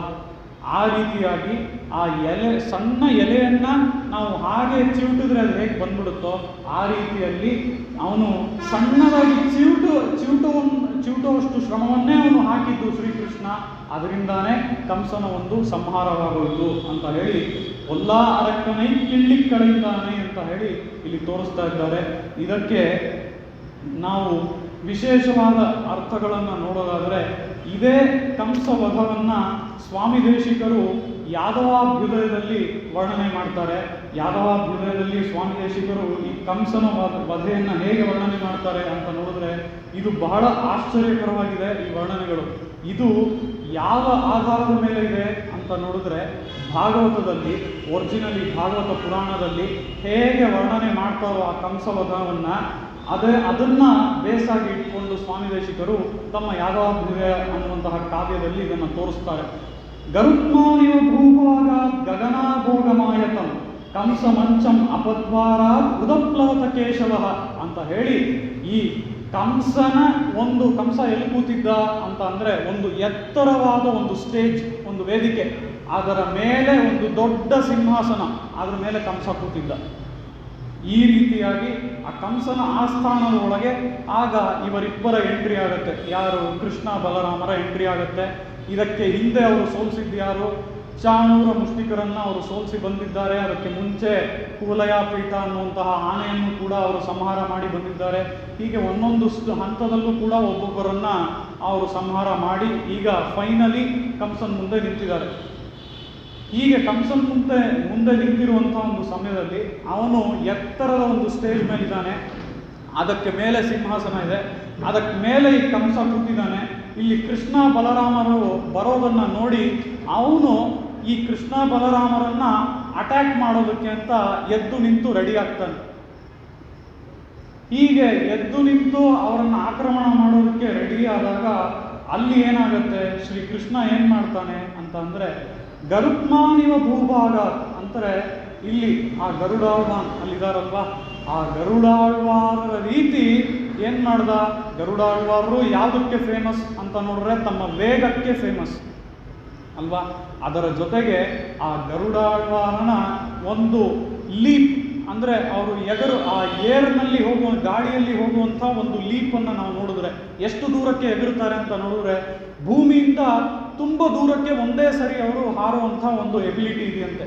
ಅದೇ ರೀತಿಯಲ್ಲಿ ಇಲ್ಲಿ ಶ್ರೀಕೃಷ್ಣ ಭೂಮಿಯಲ್ಲಿ, ಅದು ಕೆಳಗೆ ನಿಂತಿದ್ದ ಅವನು ಆ ಕಂಸ ಇದ್ದಂಥದ್ದು ಒಂದು ವೇದಿಕೆ ಮೇಲೆ, ಅವನು ಭೂಮಿ ಮೇಲಿದ್ದ ಶ್ರೀಕೃಷ್ಣ. ಆ ಭೂಮಿಯಲ್ಲಿ ಕೆಳಗಿದ್ರೂ ಸಹ ಆ ಗರುತ್ಮಾನಿವ ಭೂಭಾಗಾತ್ ಅನ್ನುವ ರೀತಿಯಲ್ಲಿ ಆ ಗರುಡ ಹೇಗೆ ಭೂಮಿಯಿಂದ ಒಂದೇ ಸಾರಿ ಎಗರಿ ಗಾಳಿಯೊಳಗೆ ತುಂಬ ದೂರದಲ್ಲಿ ಹೋಗುತ್ತೋ ಅದೇ ರೀತಿಯಲ್ಲಿ ಗಾಳಿಯಲ್ಲಿ ಎಗರಿದಂತೆ ಶ್ರೀಕೃಷ್ಣ. ಎಗರಿ ಎಲ್ಲಿ ಲ್ಯಾಂಡ್ ಆದ ಅಂತ ನೋಡಿದ್ರೆ ಆ ಕಂಸ ನಿಂತಿದ್ನಲ್ಲ ಆ ವೇದಿಕೆ ಮೇಲೆ, ಅದರ ಬಳಿಯೇ ಲ್ಯಾಂಡ್ ಆದ ಅಂತ ಹೇಳಿ ಇಲ್ಲಿ ಸ್ವಾಮಿ ದೇಶಿಕರು ತೋರಿಸ್ತಾ ಇದ್ದಾರೆ. ಕಂಸಂ ಮಂಚಂ ಅಪದ್ವಾರ. ಇಲ್ಲಿ ಅಪದ್ವಾರ ಅಂತಂದ್ರೆ ಏನು ಅಂತ ಅಂದ್ರೆ, ಈಗ ಈ ಕಂಸ ಒಂದು ಸ್ಟೇಜ್ ಮೇಲೆ ಇಲ್ಲಿ ಕುಳಿತಿದ್ದಾನೆ. ಆ ಸ್ಟೇಜ್ ಮೇಲೆ ಒಂದು ಸಿಂಹಾಸನ ಇದೆ. ಆ ಸಿಂಹಾಸನದ ಮೇಲೆ ಕುಳಿತಿದ್ದಾನೆ. ಈಗ ಎದ್ದು ನಿಂತಿದ್ದಾನೆ ಕೃಷ್ಣ ಬರೋದರಿಂದ. ಆ ಕಂಸನನ್ನ ನಾವು ಹೇಗೆ ಅಪ್ರೋಚ್ ಮಾಡ್ಬೋದು? ಅವನು ಇಲ್ಲೇ ಇದ್ದಾನೆ, ಎದುರುಗಡೆ ಸ್ಟೇಜ್ ಇದೆ. ಆ ಸ್ಟೇಜ್ಗೆ ನೇರವಾಗಿ ನಡ್ಕೊಂಡು ಹೋಗಿ ಆ ಸ್ಟೇಜ್ ಮೇಲೆ ಹತ್ಬೋದು. ಆದರೆ ಕೃಷ್ಣ ಹಾಗೆ ಹೋಗ್ಲಿಲ್ವಂತೆ. ಅಪದ್ವಾರ ಅಂತಂದ್ರೆ ಏನು? ನೇರವಾದ ಒಂದು ದಾರಿ ಇದೆ, ಆದರೆ ಆ ನೇರವಾದ ದಾರಿಯಲ್ಲಿ ಹೋಗಲಿಲ್ಲ. ಯಾಕೆ ಅಂತ ಅಂದರೆ, ಸಾಮಾನ್ಯವಾಗಿ ನಾವು ಯುದ್ಧಶಾಸ್ತ್ರದಲ್ಲಿ ನೋಡುವಂತಹ ಒಂದು ನೀತಿ, ಶತ್ರುಗಳ ಮನೆಗೆ ನಾವು ಅಪದ್ವಾರದಿಂದಲೇ ಹೋಗ್ಬೇಕಂತೆ. ಅಪದ್ವಾರ ಅಂದರೆ ನೇರವಾದ ದಾರಿಯಲ್ಲ, ಹಿಂದಿನ ಬಾಗಿಲು, ಆ ರೀತಿ ಯಾವುದೋ ಒಂದು ದಾರಿಯಲ್ಲಿ ಹೋಗ್ಬೇಕಂತೆ. ಆ ರೀತಿಯಲ್ಲಿ ಕೃಷ್ಣ ಇಷ್ಟೆಲ್ಲರನ್ನ ಸಂಹಾರ ಮಾಡಿ ಬಂದ್ಬಿಟ್ಟ. ಆದರೂ ಸಹ ಕಂಸ ಇಲ್ಲಿ ಎದುರುಗಡೆ ಇದ್ದಾನೆ. ಈ ಕಂಸ ಎದುರುಗಡೆ ಇದ್ರು ಆ ಕಂಸ ತಾನೇ ಇವನ ವೈರಿ. ತಂದೆ ತಾಯಿ ಮಗನನ್ನ ಬೇರೆ ಮಾಡಿದವನು ಆ ಕಂಸ ತಾನೆ. ಆ ರೀತಿಯಲ್ಲಿ ಆ ವೈರಿಯ ಮನೆಗೆ ಹೋಗ್ಬೇಕಾದ್ರೆ ಅಪದ್ವಾರ ಅನ್ನೋ ರೀತಿಯಲ್ಲಿ ನೇರವಾದ ದಾರಿಯಲ್ಲಿ ಹೋಗದೆ ಬೇರೆ ದಾರಿ ಅಂದರೆ ಯಾವುದು? ಆಕಾಶ ಮಾರ್ಗ. ಆಕಾಶ ಮಾರ್ಗದಲ್ಲಿ ಆ ಗರುಡ ಹೇಗೆ ಹೋದ್ನು ಅದೇ ರೀತಿಯಲ್ಲಿ ಶ್ರೀಕೃಷ್ಣ ಆಕಾಶದಲ್ಲಿ ಎಗರಿ ಅಲ್ಲಿಂದ ಆ ವೇದಿಕೆಗೆ ಲ್ಯಾಂಡ್ ಆದ ಅಂತ ಹೇಳಿ ಇಲ್ಲಿ ತೋರಿಸ್ತಾ ಇದ್ದಾರೆ. ಅಲ್ಲಿ ಆ ವೇದಿಕೆ ಮೇಲೆ ಬಂದು ಅದಾದ್ಮೇಲೆ ಅಪದ್ವಾರ ಉದಪ್ಲವತ ಕೇಶವ, ಅವನ ಮೇಲೆ ಹಾಗೆ ಎಗರಿ ಕುಳಿತುಕೊಂಡ. ಅವನನ್ನ ಕೆಳಗೆ ಮಲಗಿಸಿ ಅವನ ಮೇಲೆ ಹಾಗೆ ಎಗರಿ ಕುಳಿತುಕೊಂಡ ಅಂತ ಹೇಳಿ ತೋರಿಸ್ತಾ ಇದ್ದಾರೆ. ಮಹಾಮೋಹಮಿವ ಆಕ್ರಮ್ಯ ಮಾತುಲಂ ಮಧುಸೂದನ ವಿವೇಕ ಇವ ವೃತ್ತಸ್ಥಂ ಉಗ್ರಸೇನಂ ಅಮೋಚಯತ್. ಈ ಉಗ್ರಸೇನ ಅನ್ನೋನು ಯಾರು ಅಂತ ನೋಡಿದ್ರೆ, ಉಗ್ರಸೇನ ಅನ್ನುವಂಥವನು ಕಂಸನ ತಂದೆ. ಈ ಕಂಸನ ತಂದೆಗೆ ಏನ್ ಮಾಡಿರ್ತಾನೆ ಕಂಸ ಅಂತ ನೋಡಿದ್ರೆ, ಹೇಗೆ ಕೃಷ್ಣನ ತಂದೆ ತಾಯಿಯರು ದೇವಕಿ ವಸುದೇವರನ್ನ ಹೌಸ್ ಅರೆಸ್ಟ್ನಲ್ಲಿ ಇಟ್ಟಿರ್ತಾನೋ ಕಂಸ, ಅದೇ ರೀತಿಯಲ್ಲಿ ಈ ಉಗ್ರಸೇನನ್ನು ಕೂಡ ಒಂದು ಜೈಲಲ್ಲಿ ಹಾಕಿರ್ತಾನೆ. ಯಾರು ಉಗ್ರಸೇನ? ಸ್ವಂತ ತಂದೆ. ಆ ಸ್ವಂತ ತಂದೆಯನ್ನು ಸಹ ಜೈಲಲ್ಲಿ ಹಾಕಿರ್ತಾನೆ. ಯಾಕೆ ಅಂತ ಅಂದರೆ, ಆ ಉಗ್ರಸೇನ ಈ ದೇವಕಿ ವಸುದೇವರಿಗೆ ಸಪೋರ್ಟು, ಮತ್ತೆ ಅವನು ಸಪೋರ್ಟ್ ಮಾಡೋದ್ರಿಂದ ಇವನಿಗೆ ಅಸೂಯೆ ತಡೆಯೋಕ್ಕಾಗಲ್ಲ. ಅದರಿಂದಾನೇ ಆ ಉಗ್ರಸೇನನ್ನು ಸೇರಿ ಇವನು ಜೈಲಲ್ಲಿ ಹಾಕಿದ್ದಾನೆ. ಆ ರೀತಿ ಉಗ್ರಸೇನ ಈಗ ಜೈಲಲ್ಲಿದ್ದಾನೆ. ಈ ಉಗ್ರಸೇನ ಯಾರು ಅಂತ ನೋಡಿದ್ರೆ ವೃತ್ತಸ್ಥಂ ಅಂದ್ರೆ ಏನು? ಇವನು ಬಹಳ ಧರ್ಮ ಚಿಂತನೆಯಲ್ಲಿ ಇರುವಂತಹ ಒಬ್ಬ ರಾಜ. ಇವತ್ತು ನಮ್ಮ ರಾಜರಲ್ಲಿ ಈ ರೀತಿಯಾಗಿ ನಾವು ಕಾಣೋದೇ ಕಡಿಮೆ ಅಲ್ವಾ? ಧರ್ಮ ಚಿಂತನೆಯಲ್ಲಿ ಯಾರಾದರೂ ಇದ್ದಾರೆ ಅಂದರೆ ಬಹಳ ಕಡಿಮೆ ಆಗೋದು. ಆ ರೀತಿಯಲ್ಲಿ ಧರ್ಮ ಚಿಂತನೆಯಲ್ಲಿ ಇದ್ದಂತಹ ಒಬ್ಬ ರಾಜ, ಯಾವಾಗಲೂ ಧರ್ಮದಲ್ಲೇ ಅವನ ಚಿಂತನೆ ಹೋಗ್ತಾ ಇತ್ತು. ಹೀಗಿದ್ದಂತಹ ವೃತ್ತಸ್ಥಂ ಉಗ್ರಸೇನಂ ಅಮೋಚಯತ್, ಅವನು ಜೈಲೊಳಗಿದ್ದ ಆ ಉಗ್ರಸೇನನನ್ನ ಬಿಡಿಸ್ದ. ಯಾವಾಗ? ಕಂಸನ ಸಂಹಾರ ಆದಮೇಲೆ ಶ್ರೀಕೃಷ್ಣ ಆ ಉಗ್ರಸೇನನನ್ನ ಬಿಡಿಸ್ದ. ಅದಲ್ಲದೆ ನಾವಿಲ್ಲಿ ನೋಡೋದು ಏನು ಅಂತ ಅಂದರೆ, ಮಹಾಮೋಹಮಿವ ಆಕ್ರಮ್ಯ ಮಾತುಲಂ ಮಧುಸೂದನ. ಕಂಸ ಹಾಗೂ ಶ್ರೀಕೃಷ್ಣನಿಗೆ ಸಂಬಂಧ ಇದೆ ಅಲ್ವಾ? ಕೃಷ್ಣನ ಸೋದರ ಮಾವನೇ ಕಂಸ. ಆ ರೀತಿಯಲ್ಲಿ ನಾವು ನೋಡೋದಾದ್ರೆ, ಮಾತುಲಂ ಕಂಸ ಸೋದರ ಮಾವ, ಮಧುಸೂದನ. ಈ ಮಧುಸೂದನನಾದವನು ಆ ಕಂಸನನ್ನ ಯಾವ ರೀತಿ ಮಹಾಮೋಹಮಿವ ಆಕ್ರಮ್ಯ. ಮಹಾಮೋಹಂ ಅಂದರೆ ಯಾರು ಅಂತ ನೋಡಿದ್ರೆ, ಇದಕ್ಕೆ ಒಂದು ಸಣ್ಣ ಪೀಠಿಕೆಯನ್ನು ಕೊಡೋದಾದ್ರೆ, ಸ್ವಾಮಿ ದೇಶಿಕರು ಮಾಡಿರುವಂತಹ ಒಂದು ನಾಟಕ. ಅದರ ಹೆಸರು ಸಂಕಲ್ಪ ಸೂರ್ಯೋದಯ. ಅಂದರೆ ಆ ಸ್ವಾಮಿ ದೇಶಿಕರು ಮಾಡಿರುವಂತಹ ನಾಟಕದಲ್ಲಿ ಆ ಭಗವಂತನ ಒಂದು ಸಂಕಲ್ಪ ಏನಿದೆ, ದೈವೀ ಸಂಕಲ್ಪ ಅಂತ ಕರಿತೀವಿ, ಆ ದೈವೀ ಸಂಕಲ್ಪದ ಒಂದು ಸೂರ್ಯೋದಯವಾಗತ್ತೆ. ಆಗ ನಮಗೆಲ್ಲರಿಗೂ ಅದು ಉಜ್ಜೀವನಗೊಳ್ಳುವಂತಹ ಕಾಲ ಅಂತ ಹೇಳಿ ಇಲ್ಲಿ ಸ್ವಾಮಿ ದೇಶಿಕರು ತೋರಿಸ್ತಾರೆ. ಆ ರೀತಿಯಲ್ಲಿ ಈ ಸಂಕಲ್ಪ ಸೂರ್ಯೋದಯದಲ್ಲಿ ಸ್ವಾಮಿ ದೇಶಿಕರು 2 ಪಾರ್ಟಿಗಳನ್ನು ತೋರಿಸ್ತಾರೆ, 2 ಪಕ್ಷಗಳು. ಯಾರ್ಯಾರು ಆ 2 ಪಕ್ಷಗಳನ್ನು ತೋರಿಸೋದಕ್ಕೂ ಮುಂಚೆ ಈ 2 ಪಕ್ಷಗಳು ಎಲ್ಲಿಂದ ಆರಂಭಿಸಿದ್ವು ಅಂತ ನೋಡಿದ್ರೆ, ಒಂದು ಕ್ಯಾರೆಕ್ಟರ್ ಇದ್ದಾನೆ. ಅವನು ಯಾರು ಅಂತ ಅಂದರೆ ಜೀವ ಅನ್ನುವಂಥ ಕ್ಯಾರೆಕ್ಟರ್. ಅವನಿಗೆ ಒಬ್ಬ ಹೆಂಡತಿ. ಆ ಹೆಂಡತಿ ಯಾರು ಅಂತ ನೋಡಿದ್ರೆ ಜ್ಞಾನ ಅನ್ನೋಳೆ ಹೆಂಡತಿ. ಈ ರೀತಿಯಲ್ಲಿ ಈ ಜೀವ ಅನ್ನುವಂಥ ಕ್ಯಾರೆಕ್ಟರ್ಗೂ ಜ್ಞಾನ ಅನ್ನುವಂಥ ಕ್ಯಾರೆಕ್ಟರ್ಗೂ ಸೇರಿ ಹುಟ್ಟಿರುವಂತಹ ಮಕ್ಕಳೇನೆ ನಾವು ನೋಡೋ ರೀತಿಯಲ್ಲಿ ಈ ಯಾರು ಅಂತ ನೋಡಿದ್ರೆ ಅವರೇ ಕೌರವರು ಪಾಂಡವರು ರೀತಿಯಲ್ಲಿ ಇರುವಂತಹ ಮಕ್ಕಳು. ಅದ್ಯಾರು ಅಂತ ಅಂದರೆ ಮಹಾಮೋಹ ಆ್ಯಂಡ್ ಪಾರ್ಟಿ. ಮಹಾಮೋಹನ ಕಡೆಯವರು, ಮಹಾಮೋಹ ಮಂತ್ರಿಗಳು ಅವರೆಲ್ಲ ಒಂದು ಕಡೆ, ಮತ್ತೊಂದು ಕಡೆ ಪಾಂಡವರ ರೀತಿಯಲ್ಲಿರುವಂತಹ ವಿವೇಕ ಮತ್ತು ಅವನ ಮಂತ್ರಿಗಳು. ಈ ರೀತಿಯಾಗಿ ಕೌರವರು ಪಾಂಡವರ ರೀತಿಯಲ್ಲೇ ಇರುವಂತಹ ಒಂದು ಕ್ಯಾರೆಕ್ಟರೈಸೇಷನ್ನ ಸ್ವಾಮಿ ದೇಶಿಕರು ಈ ಸಂಕಲ್ಪ ಸೂರ್ಯೋದಯದಲ್ಲಿ ತೋರಿಸ್ತಾ ಇದ್ದಾರೆ. ಅದರಲ್ಲಿ ವಿವೇಕ ಆ್ಯಂಡ್ ಪಾರ್ಟಿ ಒಂದು ಕಡೆ ಪಾಂಡವರ ರೀತಿಯಲ್ಲಿದ್ದರೆ, ಮತ್ತೊಂದು ಕಡೆ ಕೌರವ ರೀತಿಯಲ್ಲಿ ಮಹಾಮೋಹ ಆ್ಯಂಡ್ ಪಾರ್ಟಿ.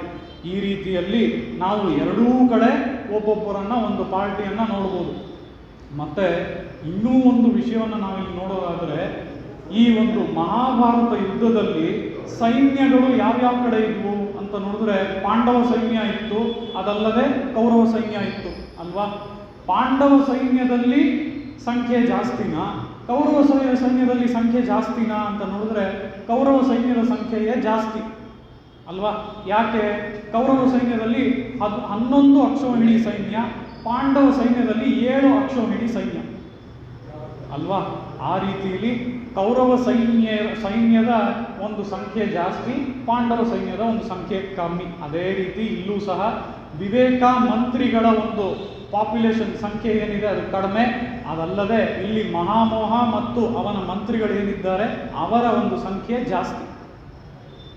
ಆ ರೀತಿಯಲ್ಲಿ ಈ ಮಹಾಭಾರತ ಯುದ್ಧದಲ್ಲಿ ಪಾಂಡವರು ಹಾಗೂ ಕೌರವರಿಗೆ ಯುದ್ಧ ಹೇಗೆ ನಡೀತೋ ಅದೇ ರೀತಿಯಲ್ಲಿ ಯಾವಾಗಲೂ ಇವರನ್ನು ಅವಮಾನ ಮಾಡಬೇಕು, ಹೇಗಾದರೂ ಮಾಡಿ ಆ ಜೀವನನ್ನು ಬೀಳಿಸಬೇಕು ಅಂತ ಹೇಳಿ ಈ ಕಡೆ ಇರುವಂತಹ ಅಂದರೆ ಮಹಾಮೋಹ ಮತ್ತು ಅವನ ಮಂತ್ರಿಗಳು ಎಲ್ಲರೂ ಸೇರಿ ಒಂದಲ್ಲ ಒಂದು ಪ್ಲ್ಯಾನನ್ನು ಹಾಕಿ ಇವರನ್ನು ಹೇಗಾದರೂ ತಡಿಬೇಕು, ಇವನು ಉದ್ಧಾರ ಆಗಬಾರ್ದು ಅನ್ನೋ ರೀತಿಯಲ್ಲಿ ಈ ವಿವೇಕ ಆ್ಯಂಡ್ ಪಾರ್ಟಿನ ಅವರು ಬೀಳಿಸೋದಕ್ಕೆ ನೋಡ್ತಾ ಇರ್ತಾರೆ ಸಂಕಲ್ಪ ಸೂರ್ಯೋದಯದಲ್ಲಿ. ಅದು ಮಹಾಭಾರತದ ಒಂದು ಕಥೆಯನ್ನು ನೋಡಿದ್ರೆ ಹಾಗೇನೆ ಇಲ್ಲೂ ಸ್ವಾಮಿ ದೇಶಿಕರು ಅದನ್ನು ತೋರಿಸ್ತಾರೆ. ಆ ರೀತಿಯಲ್ಲಿ ಈ ಮಹಾಮೋಹ ಮತ್ತು ಮಂತ್ರಿಗಳು ಹೇಗೆ ಈ ವಿವೇಕ ಮತ್ತು ಮಂತ್ರಿಗಳನ್ನು ಯಾವಾಗಲೂ ಒಂದಲ್ಲ ಒಂದು ಪ್ರಯತ್ನದಿಂದ ಬೀಳಿಸಲೇಬೇಕು ಅಂತ ನೋಡ್ತಾ ಇರ್ತಾರೋ ಆ ರೀತಿಯಲ್ಲಿ ಇಲ್ಲಿ ಮಹಾಮೋಹಮಿವ ಆಕ್ರಮ್ಯ ಅಂತ ಅಂದರೆ ಆ ಮಹಾಮೋಹನನ್ನ ಕೊನೆಯಲ್ಲಿ ಕ್ಲೈಮ್ಯಾಕ್ಸಲ್ಲಿ ಈ ಹೀರೋ ಯಾರು ಅಂತ ಅಂದರೆ ವಿವೇಕ ಅನ್ನುವಂತಹ ರಾಜ ತನ್ನ ವಿವೇಕ ಶರಜಾಲೈಹಿ ಅಂತ ಹೇಳಿ ಸ್ವಾಮಿ ದೇಶಿಕರು ಹೇಳ್ತಾರೆ. ಆ ರೀತಿಯಲ್ಲಿ ಆ ವಿವೇಕ ಅನ್ನುವಂತಹ ಬಾಣಗಳಿಂದ ಆ ಮಹಾಮೋಹನನ್ನ ಸಂಹಾರ ಮಾಡ್ತಾರಂತೆ. ಆ ರೀತಿಯಲ್ಲಿ ಆ ಮಹಾಮೋಹನನ್ನ ವಿವೇಕ ಶರಜಾಲೈಹಿ ಆ ವಿವೇಕ ಶರಗಳಿಂದ ಹೇಗೆ ಸಂಹಾರ ಮಾಡಿದ್ವೋ ಅದೇ ರೀತಿಯಲ್ಲಿ ಇಲ್ಲಿ ಶ್ರೀಕೃಷ್ಣ ಮಹಾಮೋಹನಂತ ಇರುವ ಕಂಸನನ್ನ ಸಂಹಾರ ಮಾಡಿದ. ಶ್ರೀಕೃಷ್ಣ ಕಂಸನನ್ನ ಸಂಹಾರ ಮಾಡಿದ್ದು ಹೇಗಿತ್ತು ಅಂತ ನೋಡಿದ್ರೆ ವಿವೇಕ ಯಾರು ಅಂತ ಅಂದರೆ ವಿವೇಕನಂತೆ ಇದ್ದ ಶ್ರೀಕೃಷ್ಣ ಈ ಮಹಾಮೋಹನನ್ನ ಸಂಹಾರ ಮಾಡಿದ. ಆ ಒಂದು ಕಂಪ್ಯಾರಿಸನ್ನ ಇಲ್ಲಿ ಸ್ವಾಮಿ ದೇಶಿಕರು ತೋರಿಸ್ತಾರೆ. ಆ ರೀತಿಯಲ್ಲಿ ಇಲ್ಲಿ ಮಹಾಮೋಹ ಅನ್ನೋದಾಗಲಿ ಈ ಕಂಸ ಅನ್ನೋದಾಗಲಿ ಇವೆಲ್ಲವೂ ನಮ್ಮ ಮನಸ್ಸೊಳಗೆ ಇರುವಂಥದ್ದು ಅಂತ ಹೇಳಿ ಇಲ್ಲಿ ಸ್ವಾಮಿ ದೇಶಿಕರು ತೋರಿಸ್ತಾ ಇದ್ದಾರೆ. ಇವುಗಳ ಸಂಹಾರವನ್ನು ನಾವು ಹೇಗೆ ಮಾಡಬೇಕು ಅಂತ ಅಂದರೆ ಇವುಗಳ ಸಂಹಾರವನ್ನು ನಾವು ಆ ಶ್ರೀಕೃಷ್ಣನ ಸಹಾಯವನ್ನು ತಗೊಂಡು ಮಾಡಬೇಕು. ಆ ರೀತಿಯಲ್ಲಿ ನಾವಿಲ್ಲಿ ನೋಡೋದಾದರೆ ಈ ಪಾಶುರದಲ್ಲಿ ಪುಳ್ಳಿಂಬಾಯಿ ಕೀಂಡಾನೈ ಪೊಲ್ಲಾ ಅರಕ್ಕನೆ, ಆ ಕಂಸನ ಒಂದು ಸಂಹಾರ ಹೇಗಿತ್ತು ಅಂತ ಅಂದರೆ ನಮ್ಮ ಮನಸ್ಸಿನೊಳಗಿರುವಂತಹ ಆ ಮಹಾಮೋಹ ಎಲ್ಲ ಒಳ್ಳೆಯ ಪ್ರಯತ್ನಗಳನ್ನು ನಿಲ್ಲಿಸುವಂಥವನು. ಅವನನ್ನು ನಾವು ಆ ಶ್ರೀಕೃಷ್ಣನ ಸಹಾಯವನ್ನು ತೆಗೆದುಕೊಂಡು ಸಂಹಾರ ಮಾಡಬೇಕು ಅಂತ ಹೇಳಿ ಇಲ್ಲಿ ಈ ಪಾಶುರದ ಮೂಲಕ ಗೋದಾದೇವಿ ತೋರಿಸ್ತಾ ಇದ್ದಾಳೆ. ಅದೇ ರೀತಿಯಲ್ಲಿ ಪುಳ್ಳಿಂಬಾಯಿ ಕೀಂಡಾನೈ ಪೊಲ್ಲಾ ಅರಕ್ಕನೈ, ಆ ಕೀಂಡಾನೈಗೆ ನಾವು ನಿಲ್ಲಿಸದೆ ಅದನ್ನು ಹಾಗೇ ಮುಂದುವರಿಸಿದ್ರೆ ಅದು ಏನನ್ನು ತೋರಿಸುತ್ತೆ ಅಂತ ನೋಡಿದ್ರೆ ಆ ಶ್ರೀರಾಮನ ಅವತಾರವನ್ನು, ಆ ಶ್ರೀರಾಮನ ಚರಿತ್ರೆಯಲ್ಲಿ ಅವನು ರಾವಣ ಸಂಹಾರ ಮಾಡಿದ್ದನ್ನು ತೋರಿಸುತ್ತೆ. ಅದು ಹೇಗೆ ಅಂತ ನೋಡಿದ್ರೆ, ಈಗ ಪುಳ್ಳಿಂಬಾಯಿ ಕೀಂಡಾನೈ ಅರ್ಧವಿರಾಮ ಚಿಹ್ನೆ ಕಾಮ ಹಾಕಿದ್ವಿ, ಅಲ್ಲಿಗೆ ಒಂದು ಆ ಪಕ್ಷಿಯ ಬಾಯನ್ನು ಸೀಳ್ದ ಅಂತ ನೋಡಿದ್ವಿ. ಅದಾದಮೇಲೆ ಪೊಲ್ಲಾ ಅರಕ್ಕನ್, ಕೆಟ್ಟದಾಗಿರುವಂತಹ ಆ ಕಂಸನನ್ನು ಅವನು ಸಂಹಾರ ಮಾಡಿದ ಅಂತ ನೋಡಿದ್ವಿ. ಆ ರೀತಿಯಲ್ಲಿ ನಾವು ನೋಡೋದಾದರೆ ಅಲ್ಲಿ ಕಂಸನ ಸಂಹಾರವೂ ಆಯಿತು, ಅದರ ಜೊತೆಗೆ ಆ ಪಕ್ಷಿಯ ಸಂಹಾರವೂ ಆಯಿತು. ಇಲ್ಲಿ ಅದೇ ನಾವು ರಾವಣನ ಒಂದು ಕೇಸ್ನಲ್ಲಿ ನೋಡಿದ್ರೆ ಏನಾಗುತ್ತೆ, ರಾವಣರ ಒಂದು ಕೇಸಲ್ಲಿ ಅಂದರೆ ಪುಳ್ಳಿಂಬಾಯಿ ಕೀಂಡಾನೈ, ರಾಮ ಯಾವುದೇ ಒಂದು ಪಕ್ಷಿಯ ಜೊತೆ ಹೋರಾಟ ಮಾಡಿ ಪಕ್ಷಿಯನ್ನು ಅವನು ಸಂಹಾರ ಮಾಡಲಿಲ್ಲ.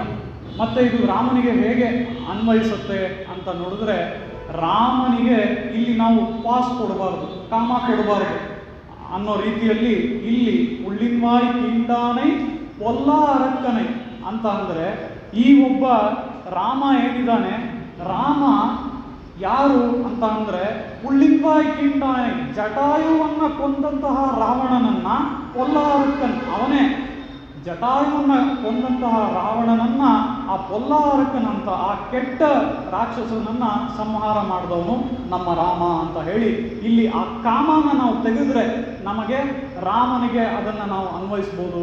ಅದೇ ರೀತಿಯಲ್ಲಿ ಆ ಕಾಮವನ್ನು ನಾವು ಹಾಕಿದ್ರೆ ಅದು ಕೃಷ್ಣನಿಗೆ ಅನ್ವಯ.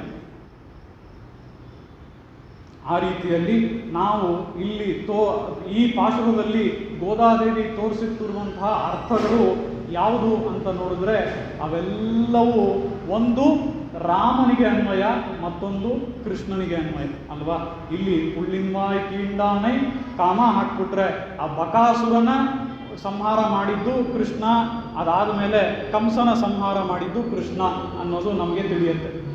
ಅದೇ ರೀತಿಯಲ್ಲಿ ನಾವು ಇಲ್ಲಿ ಪುಳ್ಳಿಂಬಾಯಿ ಕೀಂಡಾನೈ ಅಂತ ನಿಲ್ಲಿಸದೆ ಪೊಲ್ಲಾ ಅರಕ್ಕನೈ ಅಂತ ಹಾಗೆ ಸತತವಾಗಿ ಹೇಳ್ಕೊಂಡು ಹೊಟ್ಟೋದ್ರೆ ಪುಳ್ಳಿಂಬಾಯಿ ಕೀಂಡಾನೈ ಆ ಜಟಾಯುವಿನ ಸಂಹಾರ ಮಾಡಿದಂತಹ ರಾವಣನನ್ನ ಕೊಂದಂತಹ ರಾಮ ಅನ್ನುವಂತಹ ಅನ್ವಯ ಆಗುತ್ತೆ.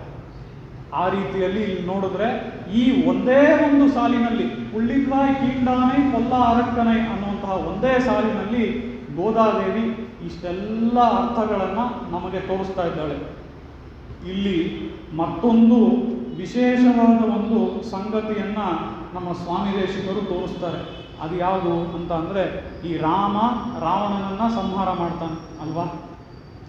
ರಾವಣನ ಒಂದು ಸಂಹಾರ ಹೇಗಿತ್ತು ಅಂತ ನೋಡಿದ್ರೆ, ದರ್ಪೋದಗ್ರದಶೇಂದ್ರಿಯಾನನ ಮನೋನಕ್ತಂಚರಾಧಿಷ್ಠಿತೆ ದೇಹೇಸ್ಮಿನ್ ಭವಸಿಂಧುನಾ ಪರಿಗತೆ ದೀನಾಂದಶಾಮಾಸ್ಥಿತ ಅದ್ಯತ್ವೇ ಹನುಮತ್ಸಮೇನ ಗುರುಣ ಪ್ರಖ್ಯಾಪಿತಾರ್ಥ ಪುಮಾನ್ ಲಂಕಾರುದ್ಧ ವಿದೇಹ ರಾಜತನಯಾ ನ್ಯಾಯೇನ ಲಾಲಭ್ಯತೆ.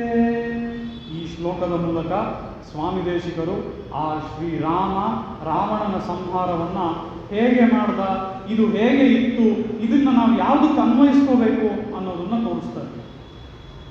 ಇಲ್ಲಿ ಮೊದಲಿಗೆ ರಾವಣ ಅನ್ನೋನು ಯಾರು ಅಂತ ಅಂದರೆ, ಇವರೆಲ್ಲರೂ ರಾಕ್ಷಸರನ್ನು ನಾವು ಏನಂತ ಕರಿತೀವಿ ಇನ್ನೊಂದು ಹೆಸರಲ್ಲಿ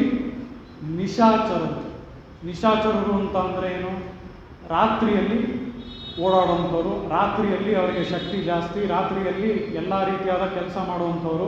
ಇವತ್ತಿನ IT ನಲ್ಲಿ ಕೆಲಸ ಮಾಡೋರು ಅಂಥವ್ರಿಗೆ ಅಲ್ವಾ. IT ಲಿ ಕೆಲಸ ಮಾಡೋರು ರಾತ್ರಿಲೇ ಎಚ್ಚರವಾಗಿರ್ತಾರೆ, ರಾತ್ರಿಲೇ ಅವ್ರಿಗೆ ಎನರ್ಜಿ ಜಾಸ್ತಿ, ರಾತ್ರಿನೇ ಯಾವಾಗಲೂ ಅವರು ಎಚ್ಚರವಾಗಿರ್ತಾರೆ. ಬೆಳಗ್ಗೆ ನಾವೆಲ್ಲ ಕೆಲಸ ಮಾಡಬೇಕಾದ್ರೆ ಅವರು ಬೆಳಗ್ಗೆ ಹೊತ್ತು ಮಲಗಿರ್ತಾರೆ.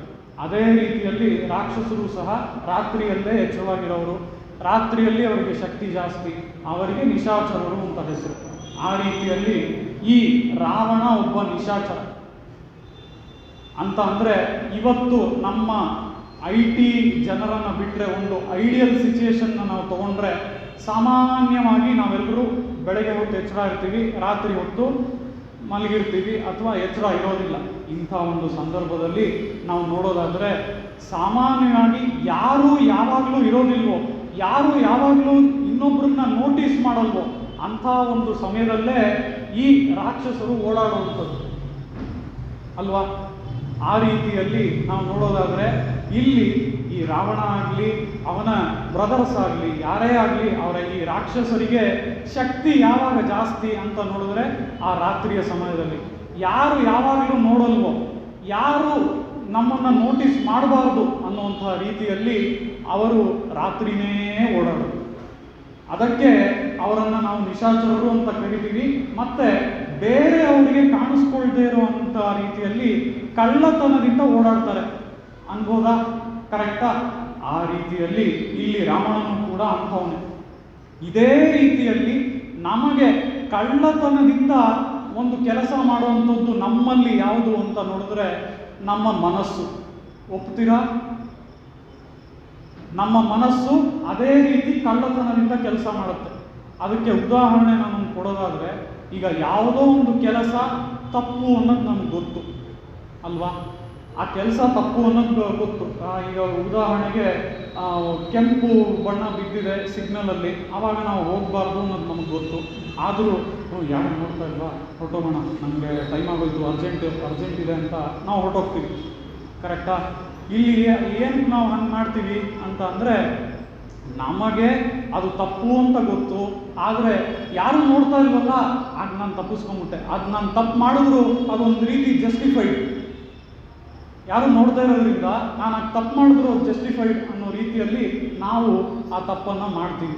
ಅದೇ ರೀತಿಯಲ್ಲಿ ಆ ಕಳ್ಳತನದಿಂದ ರಾತ್ರಿಯಲ್ಲಿ ಓಡಾಡೋರೇ ಆ ರಾಕ್ಷಸರು. ಆ ರೀತಿಯಲ್ಲಿ ಕಳ್ಳತನದಿಂದ ಕೆಲಸ ಮಾಡುವಂಥದ್ದೇ ನಮ್ಮ ಮನಸ್ಸು. ಆ ರೀತಿಯಲ್ಲಿ ನಮ್ಮ ಮನಸ್ಸು ಈ ರೀತಿಯಾಗಿ ರಾತ್ರಿಯಲ್ಲಿ ರಾಕ್ಷಸರು ಕಳ್ಳತನದಿಂದ ಹೇಗೆ ಓಡಾಡ್ತಾರೋ ಅದೇ ರೀತಿ ಮೋಸದಿಂದ ಕಳ್ಳತನದಿಂದ ಕೆಲಸ ಮಾಡುತ್ತೆ ಅಂತ ಹೇಳಿ ತೋರಿಸ್ತಾ ಇದ್ದಾರೆ ಸ್ವಾಮಿ ದೇಶಿಕರು. ಅದರ ಪ್ರಕಾರ ಆ ರಾವಣ ಅನ್ನೋನು ನಮ್ಮ ಮನಸ್ಸು. ಅದಲ್ಲದೆ ಮಿಕ್ಕ ಕಂಪ್ಯಾರಿಸನ್ಸ್ನ ನಾವಿಲ್ಲಿ ನೋಡೋದಾದರೆ, ಈಗ ಸೀತಾದೇವಿ ಎಲ್ಲಿದ್ದಾಳೆ? ಲಂಕೆಯಲ್ಲಿ ಎಲ್ಲಿದ್ದಾಳೆ? ಅಶೋಕವನದಲ್ಲಿದ್ದಾಳೆ. ಆ ಸೀತಾದೇವಿಯನ್ನ ಒಬ್ಬ ಜೀವನಿಗೆ ಇಲ್ಲಿ ಹೋಲಿಸಲಾಗಿದೆ. ಸೀತಾದೇವಿಯನ್ನು ಜೀವನಿಗೆ ಹೋಲಿಸಲಾಗಿದೆ ಅಂತ ಅಂದರೆ, ಸೀತಾದೇವಿ ಒಬ್ಬಳು ಜೀವ ಅಂತ ಅನ್ಕೋಬಾರ್ದು. ಸೀತಾದೇವಿ ಜೀವದ ಸ್ಥಾನದಲ್ಲಿ ಇದ್ದಾಳೆ ಈ ಕಂಪ್ಯಾರಿಸನ್ನಲ್ಲಿ, ಈ ಶ್ಲೋಕದಲ್ಲಿ. ಆ ರೀತಿಯಲ್ಲಿ ಸೀತಾದೇವಿ ಜೀವದ ಸ್ಥಾನದಲ್ಲಿದ್ದಾಳೆ, ರಾವಣ ಮನಸ್ಸಿನ ಸ್ಥಾನದಲ್ಲಿದ್ದಾನೆ. ಮತ್ತೆ ಈ ಲಂಕೆ ಅನ್ನುವಂಥದ್ದು, ಲಂಕೆ ಒಳಗೆ ಸೀತಾದೇವಿ ಇರೋದಲ್ವಾ. ಅಂದರೆ ಜೀವ ಯಾವುದ್ರೊಳಗಿರುತ್ತೆ? ನಮ್ಮ ಈ ದೇಹದ ಒಳಗೆ ಅಲ್ವಾ. ಈ ದೇಹ ಅನ್ನುವಂಥದ್ದು ಆ ಲಂಕೆಯ ಒಳಗೆ ಸೀತಾದೇವಿ ಇದ್ದಾಳೆ ಅಂತ ಅಂದರೆ, ಈ ದೇಹದ ಒಳಗೆ ಜೀವ ಇದೆ. ಆ ಮನಸ್ಸು ಯಾರು? ಆ ರಾವಣ. ಯಾಕೆ ಮನಸ್ಸು ರಾವಣ ಅನ್ನೋದಕ್ಕೆ ಮತ್ತೊಂದು ಕಳ್ಳತನದಿಂದ ಓಡಾಡೋದು ಒಂದು ಕಾರಣ.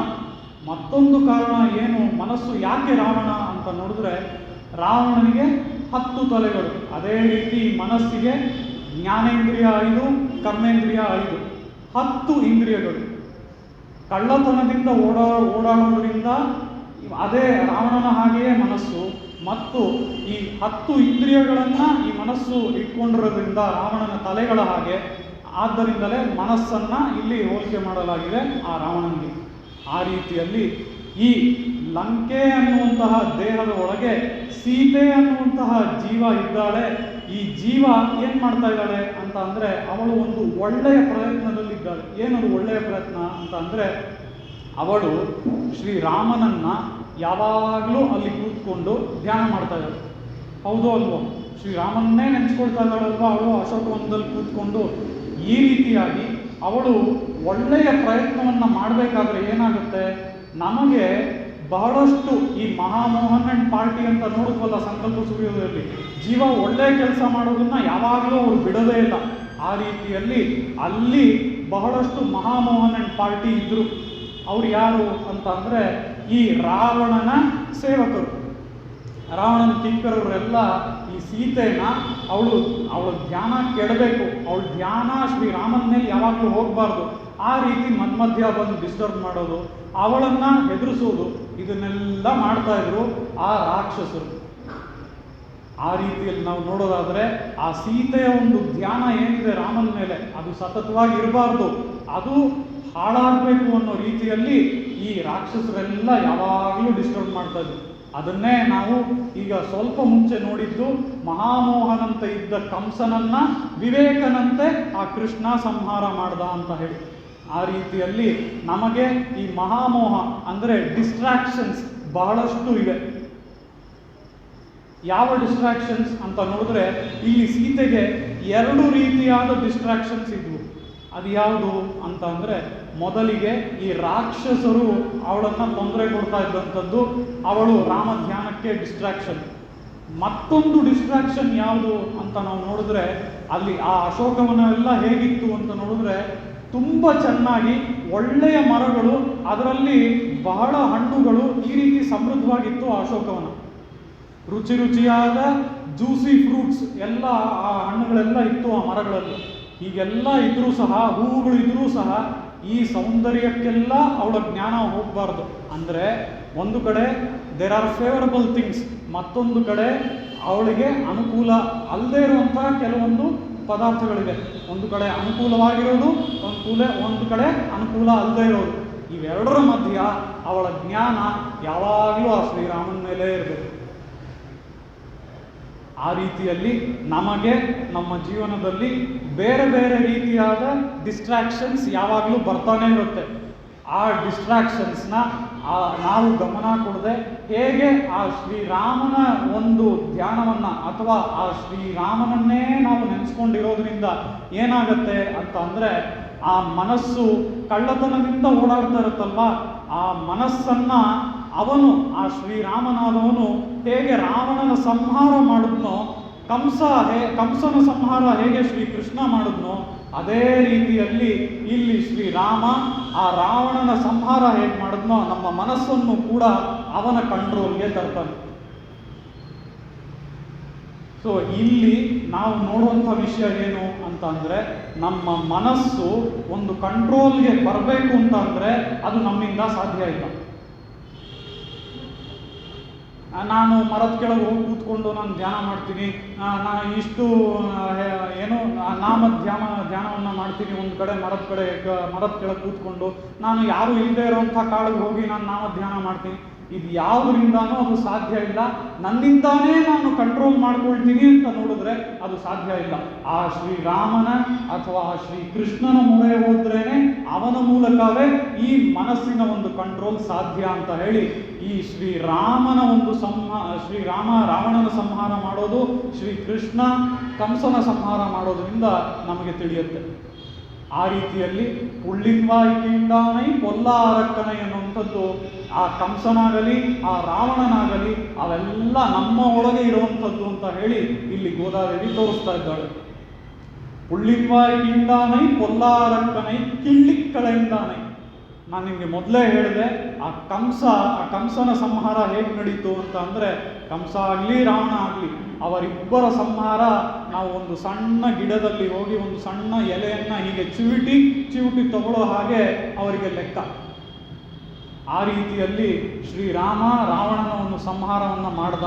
ಇಲ್ಲಿ ನಾವು ಒಂದು ವಿಶೇಷವಾದ ಅರ್ಥವನ್ನು ನೋಡೋದಾದರೆ, ಶ್ರೀಮನ್ನಾರಾಯಣನ ಅವತಾರಗಳು ಶ್ರೀಕೃಷ್ಣನಾಗಿಯೂ ಶ್ರೀರಾಮನಾಗಿಯೂ ಏನಕ್ಕೆ ಮಾಡ್ದ ಅಂತ ನೋಡಿದ್ರೆ, ಪರಿತ್ರಾಣಾಯ ಸಾಧೂನಾಂ ವಿನಾಶಾಯ ಚ ದುಷ್ಕೃತಾಂ ಅನ್ನುವಂತಹ ಶ್ಲೋಕ ಇದೆ. ಆ ಶ್ಲೋಕದಲ್ಲಿ ನಾವೇನು ನೋಡ್ತೀವಿ, ಸಾಧುಗಳ ರಕ್ಷಣೆ ಹಾಗೂ ದುಷ್ಟರ ಒಂದು ಶಿಕ್ಷೆ, ಇದಕ್ಕಾಗಿಯೇ ಅವನ ಒಂದು ಅವತಾರ ಅಂತ ನಾವು ನೋಡಿದ್ವಿ ಅಲ್ವಾ. ಆದರೆ ಇದಕ್ಕೆ ನಮ್ಮ ಆಚಾರ್ಯರು ಈ ಒಂದು ಪಾಶುರವನ್ನ ಕಿಳ್ಳಿಕ್ಕಳೆಂದಾನೆ ಎನ್ನುವಂಥ ಒಂದು ಪಾಶುರವನ್ನ ಇಟ್ಕೊಂಡು ವ್ಯಾಖ್ಯಾನ ಮಾಡಬೇಕಾದ್ರೆ ಏನು ಹೇಳ್ತಾರೆ ಅಂತ ನೋಡಿದ್ರೆ, ಆ ಶ್ರೀರಾಮನ ಅವತಾರವಾಗಲಿ ಶ್ರೀಕೃಷ್ಣನ ಅವತಾರವಾಗಲಿ ಪರಿತ್ರಾಣಾಯ ಸಾಧೂನಾ ಅಂದ್ರೆ ಇದು ಆ ಸಾಧುಗಳ ರಕ್ಷಣೆಗೇನೆ ಆಗ್ತಾ ಇರುವಂಥದ್ದು ಅವತಾರ. ಶ್ರೀರಾಮನಾಗ್ಲಿ ಕೃಷ್ಣನಾಗ್ಲಿ ವಿನಾಶಾಯ ಚ ಅಲ್ಲಿ ಚಕಾರ ಬರೋದ್ರಿಂದ ಅದಕ್ಕೆ ಸೆಕೆಂಡ್ರಿ ಇಂಪಾರ್ಟೆನ್ಸ್. ಅಂದ್ರೆ ಆ ದುಷ್ಟರ ಒಂದು ಶಿಕ್ಷೆಯನ್ನ ಇಲ್ಲಿ ಶ್ರೀರಾಮ ಆಗಲಿ ಅಥವಾ ಶ್ರೀಕೃಷ್ಣ ಆಗಲಿ ಮಾಡ್ತಾನಲ್ಲ, ಅದೆಲ್ಲ ಸೆಕೆಂಡ್ರಿ ಆಕ್ಟಿವಿಟಿ. ಪ್ರೈಮರಿ ಆಕ್ಟಿವಿಟಿ ಯಾವುದು, ಪ್ರೈಮರಿ ಫೋಕಸ್ ಯಾವುದು ಅವತಾರದಲ್ಲಿ ಅಂತ ಅಂದ್ರೆ ಶಿಷ್ಟರ ರಕ್ಷಣೆಯೇ ಪ್ರೈಮರಿ ಫೋಕಸ್. ಆ ಶಿಷ್ಟರ ರಕ್ಷಣೆಯನ್ನ ಮಾಡಬೇಕಾದ್ರೆ ಮಧ್ಯದಲ್ಲಿ ಈಗ ನಾವು ಯಾವುದೋ ಒಂದು ಬೆಳೆಗಳನ್ನು ಬೆಳಿತೀವಿ ಒಂದು ಹೊಲದಲ್ಲಿ, ಆ ಬೆಳೆಗಳನ್ನು ಹೊಲದಲ್ಲಿ ಬೆಳಿಬೇಕಾದ್ರೆ ಮಧ್ಯದಲ್ಲಿ ನಮಗೆ ಬೇಡದೇ ಇರುವಂಥ ಗಿಡಗಳು ವೀಡ್ಸ್ ಬೆಳ್ಕೊಳುತ್ತೆ ಅಲ್ವಾ. ಆ ವೀಡ್ಸ್ ಬೆಳ್ಕೊಂಡಾಗ ಆ ವೀಡ್ಸ್ಗಳನ್ನು ಕಳೆಗಳನ್ನು ಕೀಳಬೇಕು ಅವುಗಳನ್ನ ಅಲ್ವಾ. ಆ ವೀಡ್ಸನ್ನು ನಾವು ನಾವು ಹೇಗೆ ಕೀಳ್ತೀವೋ ಒಂದು ಬೇರೆ ಗಿಡವನ್ನು ಬೆಳೆಸ್ತಾ ಅದೇ ರೀತಿ ಕಿಳ್ಳಿಕ್ಕಳೆಯಿಂದ ಆ ವೀಡ್ಸನ್ನ ಕೀಳುವಂತಹ ಲೆಕ್ಕ ಇವರಿಗೆ ಆ ರಾವಣ ಮತ್ತು ಕಂಸಾದಿಗಳೆಲ್ಲ. ಆ ರೀತಿಯಲ್ಲಿ ಆ ಶ್ರೀರಾಮ ಮತ್ತು ಶ್ರೀಕೃಷ್ಣನ ಅವತಾರಗಳು ಯಾವುದಕ್ಕೆ ಅಂತ ನೋಡಿದ್ರೆ ಸಾಧು ರಕ್ಷಣೆಗೆ ಹೊರತು, ಆ ಸಾಧು ರಕ್ಷಣೆ ಮಾಡಬೇಕಾದ್ರೆ ಇವರೆಲ್ಲ ಮಧ್ಯ ಬರ್ತಾರೆ. ಅವರನ್ನ ನಾವು ಹೇಗೆ ವೀಡ್ಸನ್ನ ಕೀಳ್ತೀವೋ ಹೊಲದಲ್ಲಿ ಆ ರೀತಿ ಕಿತ್ತು ಸಂಹಾರ ಮಾಡಿ ಹೋಗ್ತಾರೆ ಅಂತ ಹೇಳಿ ಈ ಅವತಾರ ಯಾವುದಕ್ಕಾಗಿ ಆ ಎಂಪೆರುಮಾನ್ ಮಾಡ್ತಾನೆ ಅನ್ನೋದನ್ನು ಇಲ್ಲಿ ಗೋದಾದೇವಿ ತೋರಿಸ್ತಾ ಇದ್ದಾಳೆ. ಕೀರ್ತಿಮೈ ಪಾಡಿಪ್ಪೋಯ್ ಅಂತ ಅಂದ್ರೆ ಇಲ್ಲಿ ನಾವು ನೋಡೋದಾದ್ರೆ ಗೋದಾದೇವಿ ಮತ್ತೊಮ್ಮೆ ನಮಗೆ ತೋರಿಸ್ತಾ ಇರುವಂಥದ್ದು ನಾಮ ಸಂಕೀರ್ತನೆಯ ಒಂದು ಮಹತ್ವ. ಈಗಾಗಲೇ ಹಲವಾರು ಪಾಶುರುಗಳಲ್ಲಿ ಗೋದಾದೇವಿ ಈ ನಾಮ ಸಂಕೀರ್ತನೆಯ ಒಂದು ಮಹತ್ವವನ್ನು ತೋರಿಸಿದ್ದಾಳೆ. ಆ ರೀತಿಯಲ್ಲಿ ಇಲ್ಲೂ ಸಹ ಗೋದಾದೇವಿ ಈ ನಾಮ ಸಂಕೀರ್ತನೆಯ ಒಂದು ಮಹತ್ವವನ್ನು ತೋರಿಸ್ತಾ ಇದ್ದಾಳೆ. ಅದರ ಪ್ರಕಾರ ನಾವು ನೋಡೋದಾದ್ರೆ ಇದೇ ಭಾಗವತದಲ್ಲಿ ಈ ಗೋಪಿಯರು ಹೇಗೆ ನಾಮ ಸಂಕೀರ್ತನೆ ಮಾಡ್ತಾ ಇದ್ರು, ಅದರಿಂದ ಅವರಿಗೆ ಏನು ಉಂಟಾಗ್ತಾ ಇತ್ತು ಅನ್ನೋದನ್ನ ಭಾಗವತದಲ್ಲಿ ವರ್ಣನೆ ಮಾಡ್ತಾರೆ. ಶೃಣ್ವಂತಿ ಗಾಯಂತಿ ಗೃಣಂತಿ ಅಭೀಕ್ಷಣ ಸ್ಮರಂತಿ ನಂದಂತಿ ತವೇಹಿತಂ ಜನಾ ತಯೇವ ಪಶ್ಯಂತಿ ಅಚಿರೇಣ ತಾವಹಂ ಭವಪ್ರವಾಹ ಉಪರಮಂ ಪದಾಂಬುಜಂ ಅನ್ನುವಂತಹ ಈ ಶ್ಲೋಕದಲ್ಲಿ ಭಾಗವತದಲ್ಲಿ ನಮಗೆ ತೋರಿಸ್ತಾ ಇದ್ದಾರೆ ಆ ಗೋಪಿಯರು ಯಾವ ರೀತಿ ಸತತವಾಗಿ ಈ ನಾಮ ಸಂಕೀರ್ತನೆಯಲ್ಲಿ ತೊಡಗಿದ್ರು ಅಂತ ಹೇಳಿ. ಇದರಲ್ಲಿ ನಾನು ನಿಮಗೆ ಮೊದಲೇ ಒಂದು ಮುಖ್ಯವಾದ ವಿಷಯವನ್ನು ಕೂಡ ಪಾಯಿಂಟ್ ಔಟ್ ಮಾಡಿದ್ದೆ. ಅದೇನು ಅಂತ ಅಂದ್ರೆ ಈ ಗೋಪಿಯರಿಗೆ ಒಂದು ವೃತ್ತಿ ಮತ್ತಿನಾಲು ಓಸೈಪಡುತ್ತ ತೈರವನ್ನು ಕೇಳ್ತಿದೆಯೋ ಆ ವೃತ್ತಿ ಏನು, ಈ ಹಾಲು ಕರಿಯುವಂಥದ್ದು, ಆ ಹಾಲನ್ನು ಮೊಸರು ಮಾಡುವಂಥದ್ದು, ಆ ಮೊಸರನ್ನ ಕಡಿದು ಬೆಣ್ಣೆ ಮಾಡುವಂಥದ್ದು, ಇದೇ ಅವರ ವೃತ್ತಿ. ಈ ವೃತ್ತಿಯನ್ನು ಅವರು ಮರಿಲಿಲ್ಲ. ಮತ್ತಿನಾಲೋಷ ಇಪ್ಪಡುತ್ತ ತೈರವನ್ನು ಕೇಳಿಲ್ಲವೋ ಅಂದ್ರೆ ಅವರು ಆ ಬೆಣ್ಣೆಯನ್ನ ಮೊಸರು ಮಾಡ್ತಾ ಕಡಿತಾನೇ ಅವರು ಹಾಡ್ತಾ ಇದ್ರಂತೆ ಸತತವಾಗಿ ಶ್ರೀಕೃಷ್ಣನ ನಾಮಗಳನ್ನು. ಆ ರೀತಿಯಲ್ಲಿ ಈಗ ನಮಗೆ ಯಾವುದು ವಿಹಿತವಾಗಿದೆಯೋ ಕರ್ಮಗಳು, ಅಂದರೆ ನಾವು ಸಂಧ್ಯಾವನ್ನೇ ಮಾಡೋದಕ್ಕೆ ಅರ್ಹರು ಅಂತ ಅಂದರೆ ಅದನ್ನು ನಾವು ಮಾಡಬೇಕು. ಅದರ ಜೊತೆಗೆ ಈ ನಾಮ ಸಂಕೀರ್ತನೆ ಮಾಡಬೇಕು. ಹೇಗೆ ಅವರ ವೃತ್ತಿ ಯಾವುದು, ಅವರ ವೃತ್ತಿ ಇದು ಬೆಣ್ಣೆ ಕಡಿಯುವಂಥದ್ದು, ಮೊಸರು ಮಾಡುವಂಥದ್ದು, ಅದರ ಜೊತೆಗೆ ಅವರು ನಾಮ ಸಂಕೀರ್ತನೆ ಮಾಡಿದ್ರು. ಅದೇ ರೀತಿಯಲ್ಲಿ ನಮಗೆ ವಿಹಿತವಾಗಿರುವ ಕೆಲಸಗಳನ್ನು ನಾವು ಮಾಡಿಕೊಂಡು ಅದರ ಜೊತೆಗೆ ನಾಮ ಸಂಕೀರ್ತನೆ ಮಾಡಬೇಕೇ ಹೊತ್ತು ನಾನು ಯಾವಾಗಲೂ ನಾಮ ಸಂಕೀರ್ತನೆ ಮಾಡ್ತಾ ಇರ್ತೀನಿ, ನನಗೆ ಅದೇ ಸಾಕು ಅಂತ ಹೇಳೋದಕ್ಕಾಗಲ್ಲ. ಆ ರೀತಿಯಲ್ಲಿ ಈ ನಾಮ ಸಂಕೀರ್ತನೆ ಒಂದು ಮಹತ್ವವನ್ನು ತೋರಿಸಿದ್ರು ಸಹ ನಮ್ಮ ಕರ್ಮಗಳು ಸಹ ಅಷ್ಟೇ ಮುಖ್ಯ ನಮಗೆ ಅನ್ನೋದು ಗೊತ್ತಾಗುತ್ತೆ. ಆ ರೀತಿಯಲ್ಲಿ ಶೃಣ್ವಂತಿ ಗಾಯಂತಿ ಗೃಣಂತಿ ಅಂತ ನೋಡಿದ್ರೆ ಯಾವಾಗಲೂ ಸತತವಾಗಿ ಆ ಕೃಷ್ಣನ ನಾಮಗಳನ್ನು ಒಬ್ಬರು ಹಾಡ್ತಾ ಇದ್ರೆ ಮತ್ತೊಬ್ಬರು ಕೇಳೋರಂತೆ, ಇನ್ನೊಬ್ರು ಹಾಡ್ತಾ ಇದ್ರೆ ಇನ್ನೊಬ್ರು ಕೇಳೋರಂತೆ.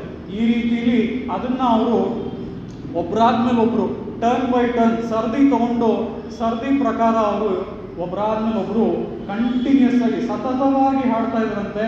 ಮತ್ತೆ ಹೀಗೆ ಹಾಡೋದ್ರಿಂದ ಅವರು ಆನಂದವನ್ನು ಹೊಂದುತ್ತಾ ಇದ್ರಂತೆ. ಅದರ ಜೊತೆಗೆ ಇಲ್ಲಿ ಇವರು ಏನನ್ನ ಕಾಣ್ತಾ ಇದ್ರು ಅಂತ ನೋಡಿದ್ರೆ, ಹೀಗೆ ಆನಂದದಲ್ಲಿ ಅವರು ಆ ಶ್ರೀ ಕೃಷ್ಣನ ಪಾದಗಳೊಂದೇ ಅವರಿಗೆ ಕಾಣ್ತಾ ಇದ್ದು, ಬೇರೆ ಏನು ಕಾಣ್ತಾ ಇರಲಿಲ್ಲ. ಆ ರೀತಿಯಲ್ಲಿ ಈ ನಾಮ ಸಂಕೀರ್ತನೆಯ ಮೂಲಕ ಅವರು ಒಂದು ಉನ್ನತ ಸ್ಥಿತಿಗೆ ಬಂದರು ಅಂತ ಹೇಳಿ, ಈ ಶೃಣ್ವಂತಿ ಗಾಯಂತಿ ಗೃಣಂತಿ ಅಭೀಕ್ಷಣ ಅಂತ ಹೇಳಿ ಭಾಗವತದಲ್ಲಿ ತೋರಿಸುವಂತಹ ಇದರ ಪ್ರಕಾರ ಇಲ್ಲಿ ಗೋದಾದೇವಿ ಕೀರ್ತಿಮೈ ಪಾಡಿಪೋ ಅಂತ ಅಂದರೆ ಅವನ ನಾಮ ಸಂಕೀರ್ತನೆಯನ್ನ, ಅವನ ಕೀರ್ತಿಯನ್ನ ನಾವು ಇದೇ ರೀತಿ ಹಾಡಬೇಕು ಅಂತ ಹೇಳಿ ಇಲ್ಲಿ ಗೋದಾದೇವಿ ತೋರಿಸ್ತಾ ಇದ್ದಾರೆ. ಪಿಳ್ಳೆಗಳೆಲ್ಲಾರು ಪಾವೈ ಕಳಂಪುಕ್ಕಾರ್ ಅಂತ ಅಂದರೆ ಇಲ್ಲಿ ನಾನು ನೀನು ಎಬ್ಬಿಸಬೇಕಾಗಿರೋರು ಈಗಾಗಲೇ ಎಲ್ಲರೂ ಹೋಗಾಗಿದೆ, ನೀನೊಬ್ಬಳೇ ಎದ್ದಿಲ್ಲ. ಬೇರೆಯವ್ರು ಎಲ್ಲರನ್ನೂ ಎಬ್ಸಾಗಿದೆ, ನೀನೊಬ್ಬಳೇ ಎದ್ದಿಲ್ಲ. ಎದ್ದು ಬೇರೆಯವ್ರನ್ನೆಲ್ಲ ಎಬ್ಸಿ ಅವರೆಲ್ಲ ವ್ರತಕ್ಕೆ ಹೋಗಾಗಿದೆ, ಈಗ ನೀನೊಬ್ಳು ಹೇಳಬೇಕು, ಏಳು ಅಂತ ಹೇಳಿ ಆ ಸಖಿಯನ್ನ ಇಲ್ಲಿ ಗೋದಾದೇವಿ ಎಬ್ಬಿಸ್ತಾ ಇದ್ದಾಳೆ. ಆ ರೀತಿಯಲ್ಲಿ ಬೆಳ್ಳಿ ಎಳ್ದು ವ್ಯಾಳನ್ನು ಉರಂಗಿಟ್ರು ಅಂತ ಅಂದರೆ ಇಲ್ಲಿ ನಾವು ನೋಡುವ ರೀತಿಯಲ್ಲಿ ಶುಕ್ರೋದಯವಾಗುವುದು. ಶುಕ್ರೋದಯವಾಗುವುದು ಅಂತಂದ್ರೆ ಏನು? ಶುಕ್ರೋದಯವಾಗುವುದು ಅಂತ ಅಂದರೆ ಹೇಗೆ ಮೊದಲನೇ ಪಾಶುರದಲ್ಲಿ ಮಾರ್ಗೈ ತಿಂಗಳ್ ಮದಿನಿರೈಂದ ನನ್ನಾಳಾಲ್ ಅಂತ ಗೋದಾದೇವಿ ಹೇಳ್ತಾಳೋ, ಮದಿನಿರೈಂದ ನನ್ನಾಳಾಲ್ ಅಂದರೆ ಏನು? ಒಳ್ಳೆ ಬುದ್ಧಿ ಬಂದಂತಹ ಒಂದು ದಿನ. ಅದೇ ರೀತಿಯಲ್ಲಿ ಬೆಳ್ಳಿ ಇಳಂದು ವ್ಯಾಳ ಮುರಂಗಿಟ್ರು ಅಂದರೆ ಶುಕ್ರೋದಯವಾಗೋದು ಅಂದರೆ ಆ ರೀತಿಯಾಗಿ ಒಂದು ಒಳ್ಳೆಯ ಜ್ಞಾನ ನಮ್ಮೊಳಗೆ ಬಂದಂತಹ ಒಂದು ಕ್ಷಣ. வெள்ளி எழுந்து ವ್ಯಾಳಂ ಉರಂಗಿಟ್ರು ಉಳ್ಳುಂ ಶಿಲಂಬಿನ ಕಾಣ್ ಓದರಿ ಕಣ್ಣಿನಾಯ್. ಇಲ್ಲಿ ಪಕ್ಷಿಗಳೆಲ್ಲವೂ ಕೂಗ್ತಾ ಇದೆ, ಕೇಳಿಸ್ತಾ ಇದೆಯಾ ನಿನಗೆ ಅಂತ ಹೇಳಿ ಆ ಪಕ್ಷಿಗಳು ಯಾವುದಕ್ಕಾಗಿ ಈಗ ಕೂಗ್ತಾ ಇದೆ? ಇದಕ್ಕೆ ಮುಂಚೆನೂ ಪಕ್ಷಿಗಳು ಕೂಗೋದನ್ನ ಗೋದಾದೇವಿ ತೋರಿಸಿದ್ಲು. ಆಗ ಪಕ್ಷಿಗಳು ಕೂಗಿದ್ದೇನಕ್ಕೆ ಅಂತ ಅಂದರೆ ಆಗ ಇನ್ನೂ ಬೆಳಗ್ಗೆ ಆಗ್ತಾ ಇತ್ತು, ಅದಕ್ಕೋಸ್ಕರ ಅಲ್ಲಿ ಪಕ್ಷಿಗಳು ಕೂಗಿದ್ವು. ಇಲ್ಲಿ ಮತ್ತೆ ಪುಳ್ಳುಂ ಶಿಲಂಬಿನ ಕಾಣ್ ಅಂತ ಹೇಳೋದಕ್ಕೆ ಕಾರಣ ಏನು? ಈಗ ಆ ಸಮಯ ಎಲ್ಲ ಆಗೋಯ್ತು. ಈಗ ಪಕ್ಷಿಗಳು ತನ್ನ ಮನೆಯನ್ನ ಬಿಟ್ಟು ಹೊರಡುವಂತಹ ಒಂದು ಸಮಯ, ಆಹಾರಕ್ಕಾಗಿ ಹೋಗುವಂತಹ ಸಮಯ. ಈ ಸಮಯದಲ್ಲಿ ಪಕ್ಷಿ ಕೂಗ್ತಾ ಇದೆ, ಇಷ್ಟೊತ್ತಾಗೋಯ್ತು ಬೆಳಗ್ಗೆ ಆಗಿ, ಆದರೂ ನೀ ಎದ್ದಿಲ್ಲ, ಬೇಗ ಹೇಳು ಅಂತ ಹೇಳಿ ಆ ಸಖಿಗೆ ಹೇಳ್ತಾ ಇದ್ದಾಳೆ. ಕುಳ್ಳುಂ ಶಿಲಂಬಿನ ಕಾಣ್ ಪೋದರಿ ಕಣ್ಣಿನಾಯ್ ಕುಳ್ಳಕ್ ಕುಳಿರ ಕುಡೈಂದು ನೀರಾಡಾದೆ.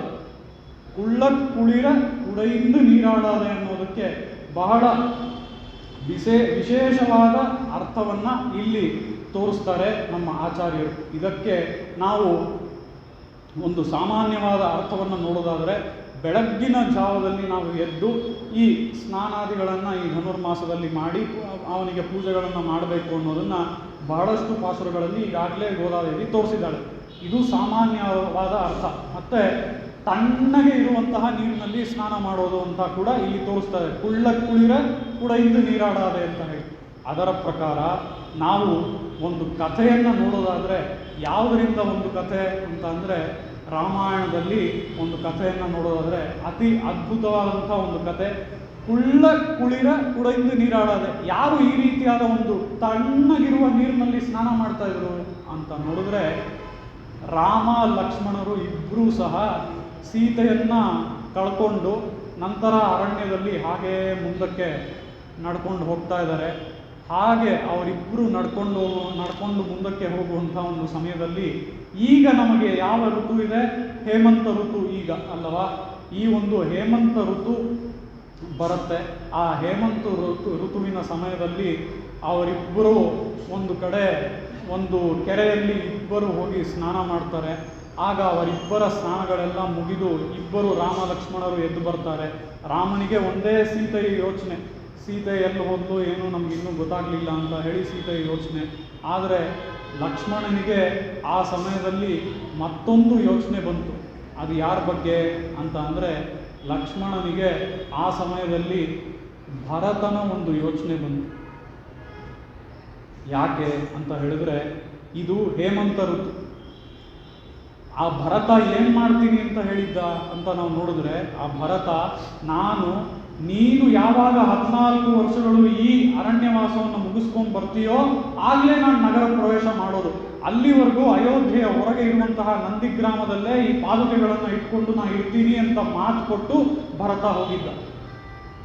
ಆದ್ದರಿಂದ ಆ ಭರತ ಈ ಸಮಯದಲ್ಲಿ ಹೇಮಂತ ಋತುವಿನಲ್ಲಿ ಅವನು ಏನು ಮಾಡ್ತಾ ಇರ್ತಾನೋ ಅಂತ ಹೇಳಿ ಇಲ್ಲಿ ಲಕ್ಷ್ಮಣ ಯೋಚನೆ ಮಾಡ್ತಾನೆ. ಯಾಕೆ ಅಂತ ಅಂದರೆ ನಾವೀಗ ನೋಡಿದ್ರೆ ಬೆಳಗ್ಗೆ ನೀವು ನೋಡ್ಬೋದು, ಒಂದು 3:30-4 ಗಂಟೆ ಅಂತ ಸಮಯ ಇರ್ಬೋದು. ನಮ್ಮ ಮೈಸೂರಿನಲ್ಲೂ ಕೂಡ ಯಾವ ರೀತಿ ಚಳಿ ಇರುತ್ತೆ ಅಲ್ವಾ? ಇಂಥ ಒಂದು ಸಮಯದಲ್ಲಿ ಅಂಥ ಚಳಿ ಮೈಸೂರಲ್ಲೇ ಇರಬೇಕಾದ್ರೆ ನೀವು ಇವತ್ತಿಗೂ ನೋಡ್ಬೋದು ಅಯೋಧ್ಯೆಯಲ್ಲಿ ಯಾವ ರೀತಿ ಚಳಿ ಇರುತ್ತೆ ಈ ಸಮಯದಲ್ಲಿ ಅಂತ ಅಲ್ವಾ? ಆ ರೀತಿಯಲ್ಲಿ ಆ ನಂದಿ ಗ್ರಾಮದಲ್ಲಿ ಭರತ ವಾಸ ಮಾಡ್ತಾ ಇದ್ದ. ಈ ಒಂದು ಹೇಮಂತ ಋತುವಿನಲ್ಲಿ ಅವನು ಏನು ಮಾಡ್ತಾನೋ ಅಂತ ಇಲ್ಲಿ ನೆನೆಸ್ಕೊಳ್ತಾ ಇದ್ದಾನೆ ಲಕ್ಷ್ಮಣ. ಆ ಭರತನನ್ನು ನೆನೆಸ್ಕೊಂಡು ಲಕ್ಷ್ಮಣ ಹೇಳ್ತಾನೆ, ಅತ್ಯಂತ ಸುಖ ಸಮೃದ್ಧ ಸುಕುಮಾರೋ ಹಿಮಾರ್ದಿತ ಕಥಂತು ಅಪರರಾತ್ರೇಶು ಸೂರ್ಯಂ ಅವಗಾಹತೆ ಅಂತ ಹೇಳಿ, ಆ ಭರತ ಆಗಲಿ ನಾವಿಬ್ಬರೂ ಪರವಾಗಿಲ್ಲ, ನಮಗೆ ಇದು ವಿಧಿ. ಮತ್ತೆ ನಾವು ರೆಡಿಯಾಗಿ ಬಂದ್ಬಿಟ್ವಿ, ಆ ದಶರಥ ಹೇಳಿದ್ರಿಂದ ಈ ಕಾಡಿಗೆ ಬಂದ್ಬಿಟ್ವಿ, ಈ ಕಾಡಿನಲ್ಲಿ ಈಗಾಗಲೇ ಸುಮಾರು ದಿನಗಳಿಂದ ಇದ್ವಿ. ಆದರೆ ಆ ಭರತ ಪಾಪ ಹಾಗಲ್ಲ. ಆ ಭರತನಿಗೆ ಚಿಕ್ಕ ವಯಸ್ಸಿನಿಂದಾನೇ ನಾವು ನೀರೆಲ್ಲ ಕಾಯಿಸಿ ಗೀಸರ್ ಹಾಕಿ ಬಿಸಿ ನೀರಲ್ಲೇ ಸ್ನಾನ ಮಾಡಿಸ್ತಾ ಇದ್ವಿ. ಈ ರೀತಿ ಯಾವಾಗಲೂ ಬಿಸಿನೀರಲ್ಲೇ ಸ್ನಾನ ಮಾಡೋನು ಆ ಭರತ ಈ ಹೇಮಂತ ಋತುವಿನಲ್ಲಿ ಏನು ಮಾಡ್ತಾ ಇದ್ದಾನೋ ಅಂತ ಲಕ್ಷ್ಮಣ ಯೋಚನೆ ಮಾಡೋದಕ್ಕೆ ಕಾರಣ ಏನು ಅಂತ ಅಂದರೆ, ಒಂದಿನಾನೂ ಆ ಭರತ ಗೀಸರ್ ನೀರಿಲ್ಲದೆ ಬಿಸಿನೀರಿಲ್ಲದೆ ಸ್ನಾನನೇ ಮಾಡೋಲ್ಲ. ಹೀಗಿರುವಂಥ ಭರತ ಈ ಹೇಮಂತ ಋತುವಿನಲ್ಲಿ, ಅದು ಇಂಥ ಚಳಿಗಾಲದಲ್ಲಿ ಆ ನಂದಿ ಗ್ರಾಮದಲ್ಲಿ ಇದ್ದುಕೊಂಡು ಸರಯೂ ನದಿಗೆ ಹೇಗೆ ಹೋಗ್ತಾನಂತೆ, ಅದು ಯಾವ ಸಮಯದಲ್ಲಿ ಹೋಗ್ತಾನೆ ಅನ್ನೋದು ಮುಖ್ಯ. ಅವನು 4 ಗಂಟೆ ಆಗೋದ್ರೆ ಎಲ್ಲರೂ ಎದ್ದು ಬಿಡ್ತಾರೆ. ಯಾಕೆ ಅಂದರೆ ಅದು ಧನುರ್ಮಾಸ ಅಲ್ವಾ? ಆ 4 ಗಂಟೆಗೂ ಮುಂಚೆ 2 ಗಂಟೆ 3 ಗಂಟೆ ಅಂಥ ಸಮಯದಲ್ಲಿ ಅವನು ಎದ್ದು ಒಂದು ನಾವೀಗ ಹೊತ್ಕೊಳ್ತೀವಲ್ಲ ಒಂದು ಅಂಥ ರಗ್ಗನ್ನು ಅವನು ಹೊತ್ಕೊಂಡು ತನ್ನ ತಲೆಯ ಸುತ್ತೂರ ಹೊತ್ಕೊಂಡು ಅವನನ್ನು ಯಾರೂ ನೋಡ್ಬಿಡ್ಬಾರ್ದು. ಯಾಕೆ ಅಂದರೆ ಅವನನ್ನು ನೋಡಿದ್ರೆ ಎಲ್ಲರೂ ಅವನನ್ನು ಬೈತಾರೆ. ಈ ನಿಧಾನಲ್ಲ ಈ ಭರತ, ಇವನಿಂದಾನೇ ನಮ್ಮ ಶ್ರೀರಾಮ ಕಾಡಿಗೆ ಹೋಗಿದ್ದು ಅಂತ ಹೇಳಿ ಒಬ್ಬೊಬ್ಬರು ಆ ಭರತನ್ನ ಬೈತಾರೆ. ಯಾರು ನೋಡಿದ್ರೆ ನನ್ನನ್ನು ಬೈದ್ಬಿಡ್ತಾರೋ ಅಂತ ಹೇಳಿ ಆ ಬೈಗುಳವನ್ನು ತಪ್ಪಿಸ್ಕೊಳ್ಳೋದಕ್ಕೆ ಯಾರೂ ನನ್ನನ್ನು ನೋಡಬಾರ್ದು ಅನ್ನೋ ರೀತಿಯಲ್ಲಿ ಆ 2-3 ಗಂಟೆಗೆ ಎದ್ದು ಹೋಗ್ತಾ ಇದ್ದಂತೆ ಈ ಹೇಮಂತ ಋತುವಿನಲ್ಲಿ.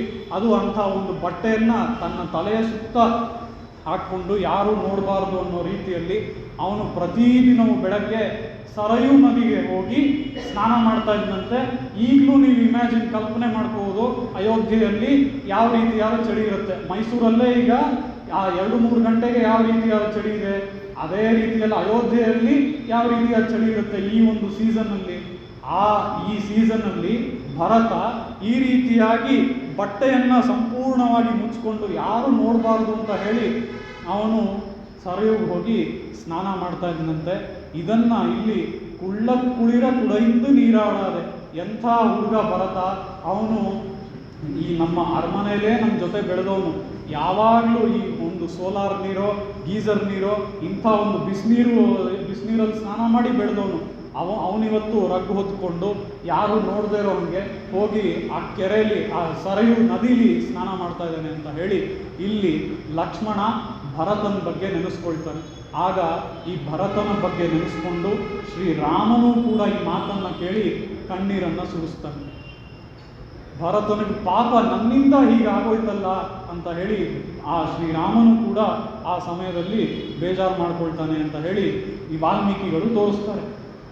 ಆ ರೀತಿಯಲ್ಲಿ ಕುಳಿರ ಕುಡೈಂದು ನೀರಾಡಾದೆ ಅಂತ ಅಂದರೆ ಅಂಥ ತಣ್ಣಗಿರುವ ನೀರಿನಲ್ಲಿ ನಾವು ಈ ಧನುರ್ಮಾಸದಲ್ಲಿ ಸ್ನಾನ ಮಾಡಬೇಕು ಅಂತ ಹೇಳಿ ಗೋದಾದೇವಿ ತೋರಿಸ್ತಾ ಇದ್ದಾಳೆ.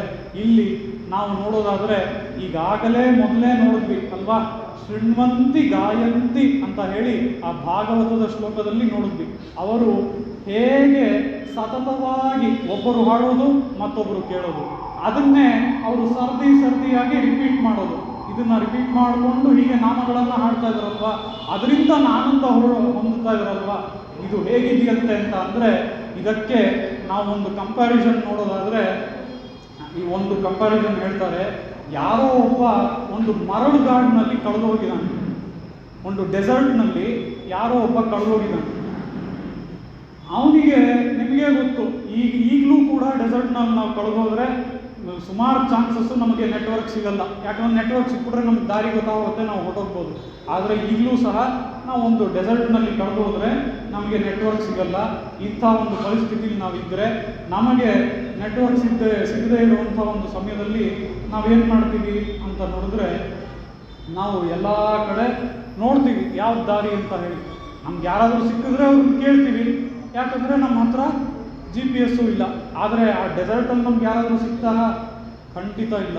ಆ ರೀತಿಲಿ ಅವನು ಎಲ್ಲೋ ಮರಳುಗಾಡಲ್ಲಿ ಕಳೆದೋಗಿದ್ದಾನೆ, ಅವನಿಗೆ ತೋಚಿದ್ದೇ ದಾರಿ ಅಂತ ಯಾವ ದಿಕ್ಕು ಸಿಗುತ್ತೋ ಆ ದಿಕ್ಕಲ್ಲಿ ಅವ್ನು ನಡ್ಕೊಂಡು ಹೋಗ್ತಾ ಇದ್ದಾನೆ.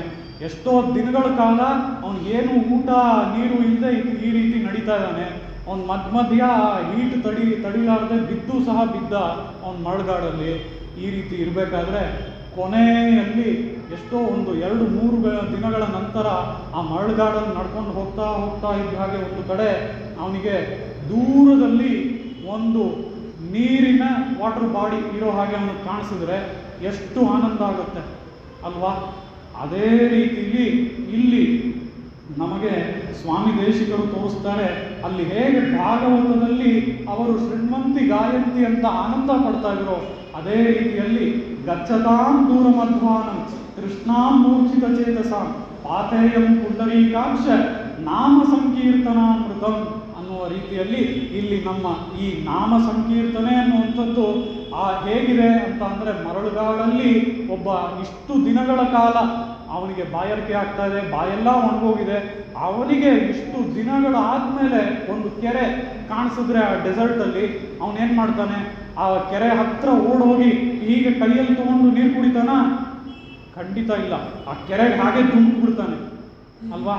ಆ ರೀತಿಯಲ್ಲಿ ಹೇಗೆ ಒಂದು ಬಾಯಾರಿಕೆಯಿಂದ ಬಳಲ್ತಾ ಇರೋನು ಆ ಕೆರೆಯನ್ನು ಹೋಗಿ ಆ ಕೆರೆಯಲ್ಲಿ ಧುಮುಕ್ತಾನೋ, ಆ ರೀತಿಯಲ್ಲಿ ಇಲ್ಲಿ ಅವನ ನಾಮಗಳು ನಮ್ಮನ್ನು ಆ ಕೆರೆಯಲ್ಲಿ ಧುಮುಕಿದ್ರೆ ನಮಗೆ ಏನು ಒಂದು ಆ ಶ್ರೀ ಕೃಷ್ಣಾನಂದ ಅನ್ನುವಂತಹ ಒಂದು ಆನಂದ ಸಿಗುತ್ತೋ, ಆ ಕೆರೆಯಲ್ಲಿ ನಾವು ಧುಮುಕಿ ಅದರಲ್ಲಿ ಮುಳುಗಿ ಆ ನಾಮ ಸಂಕೀರ್ತನೆಯನ್ನು ಮಾಡಬೇಕು.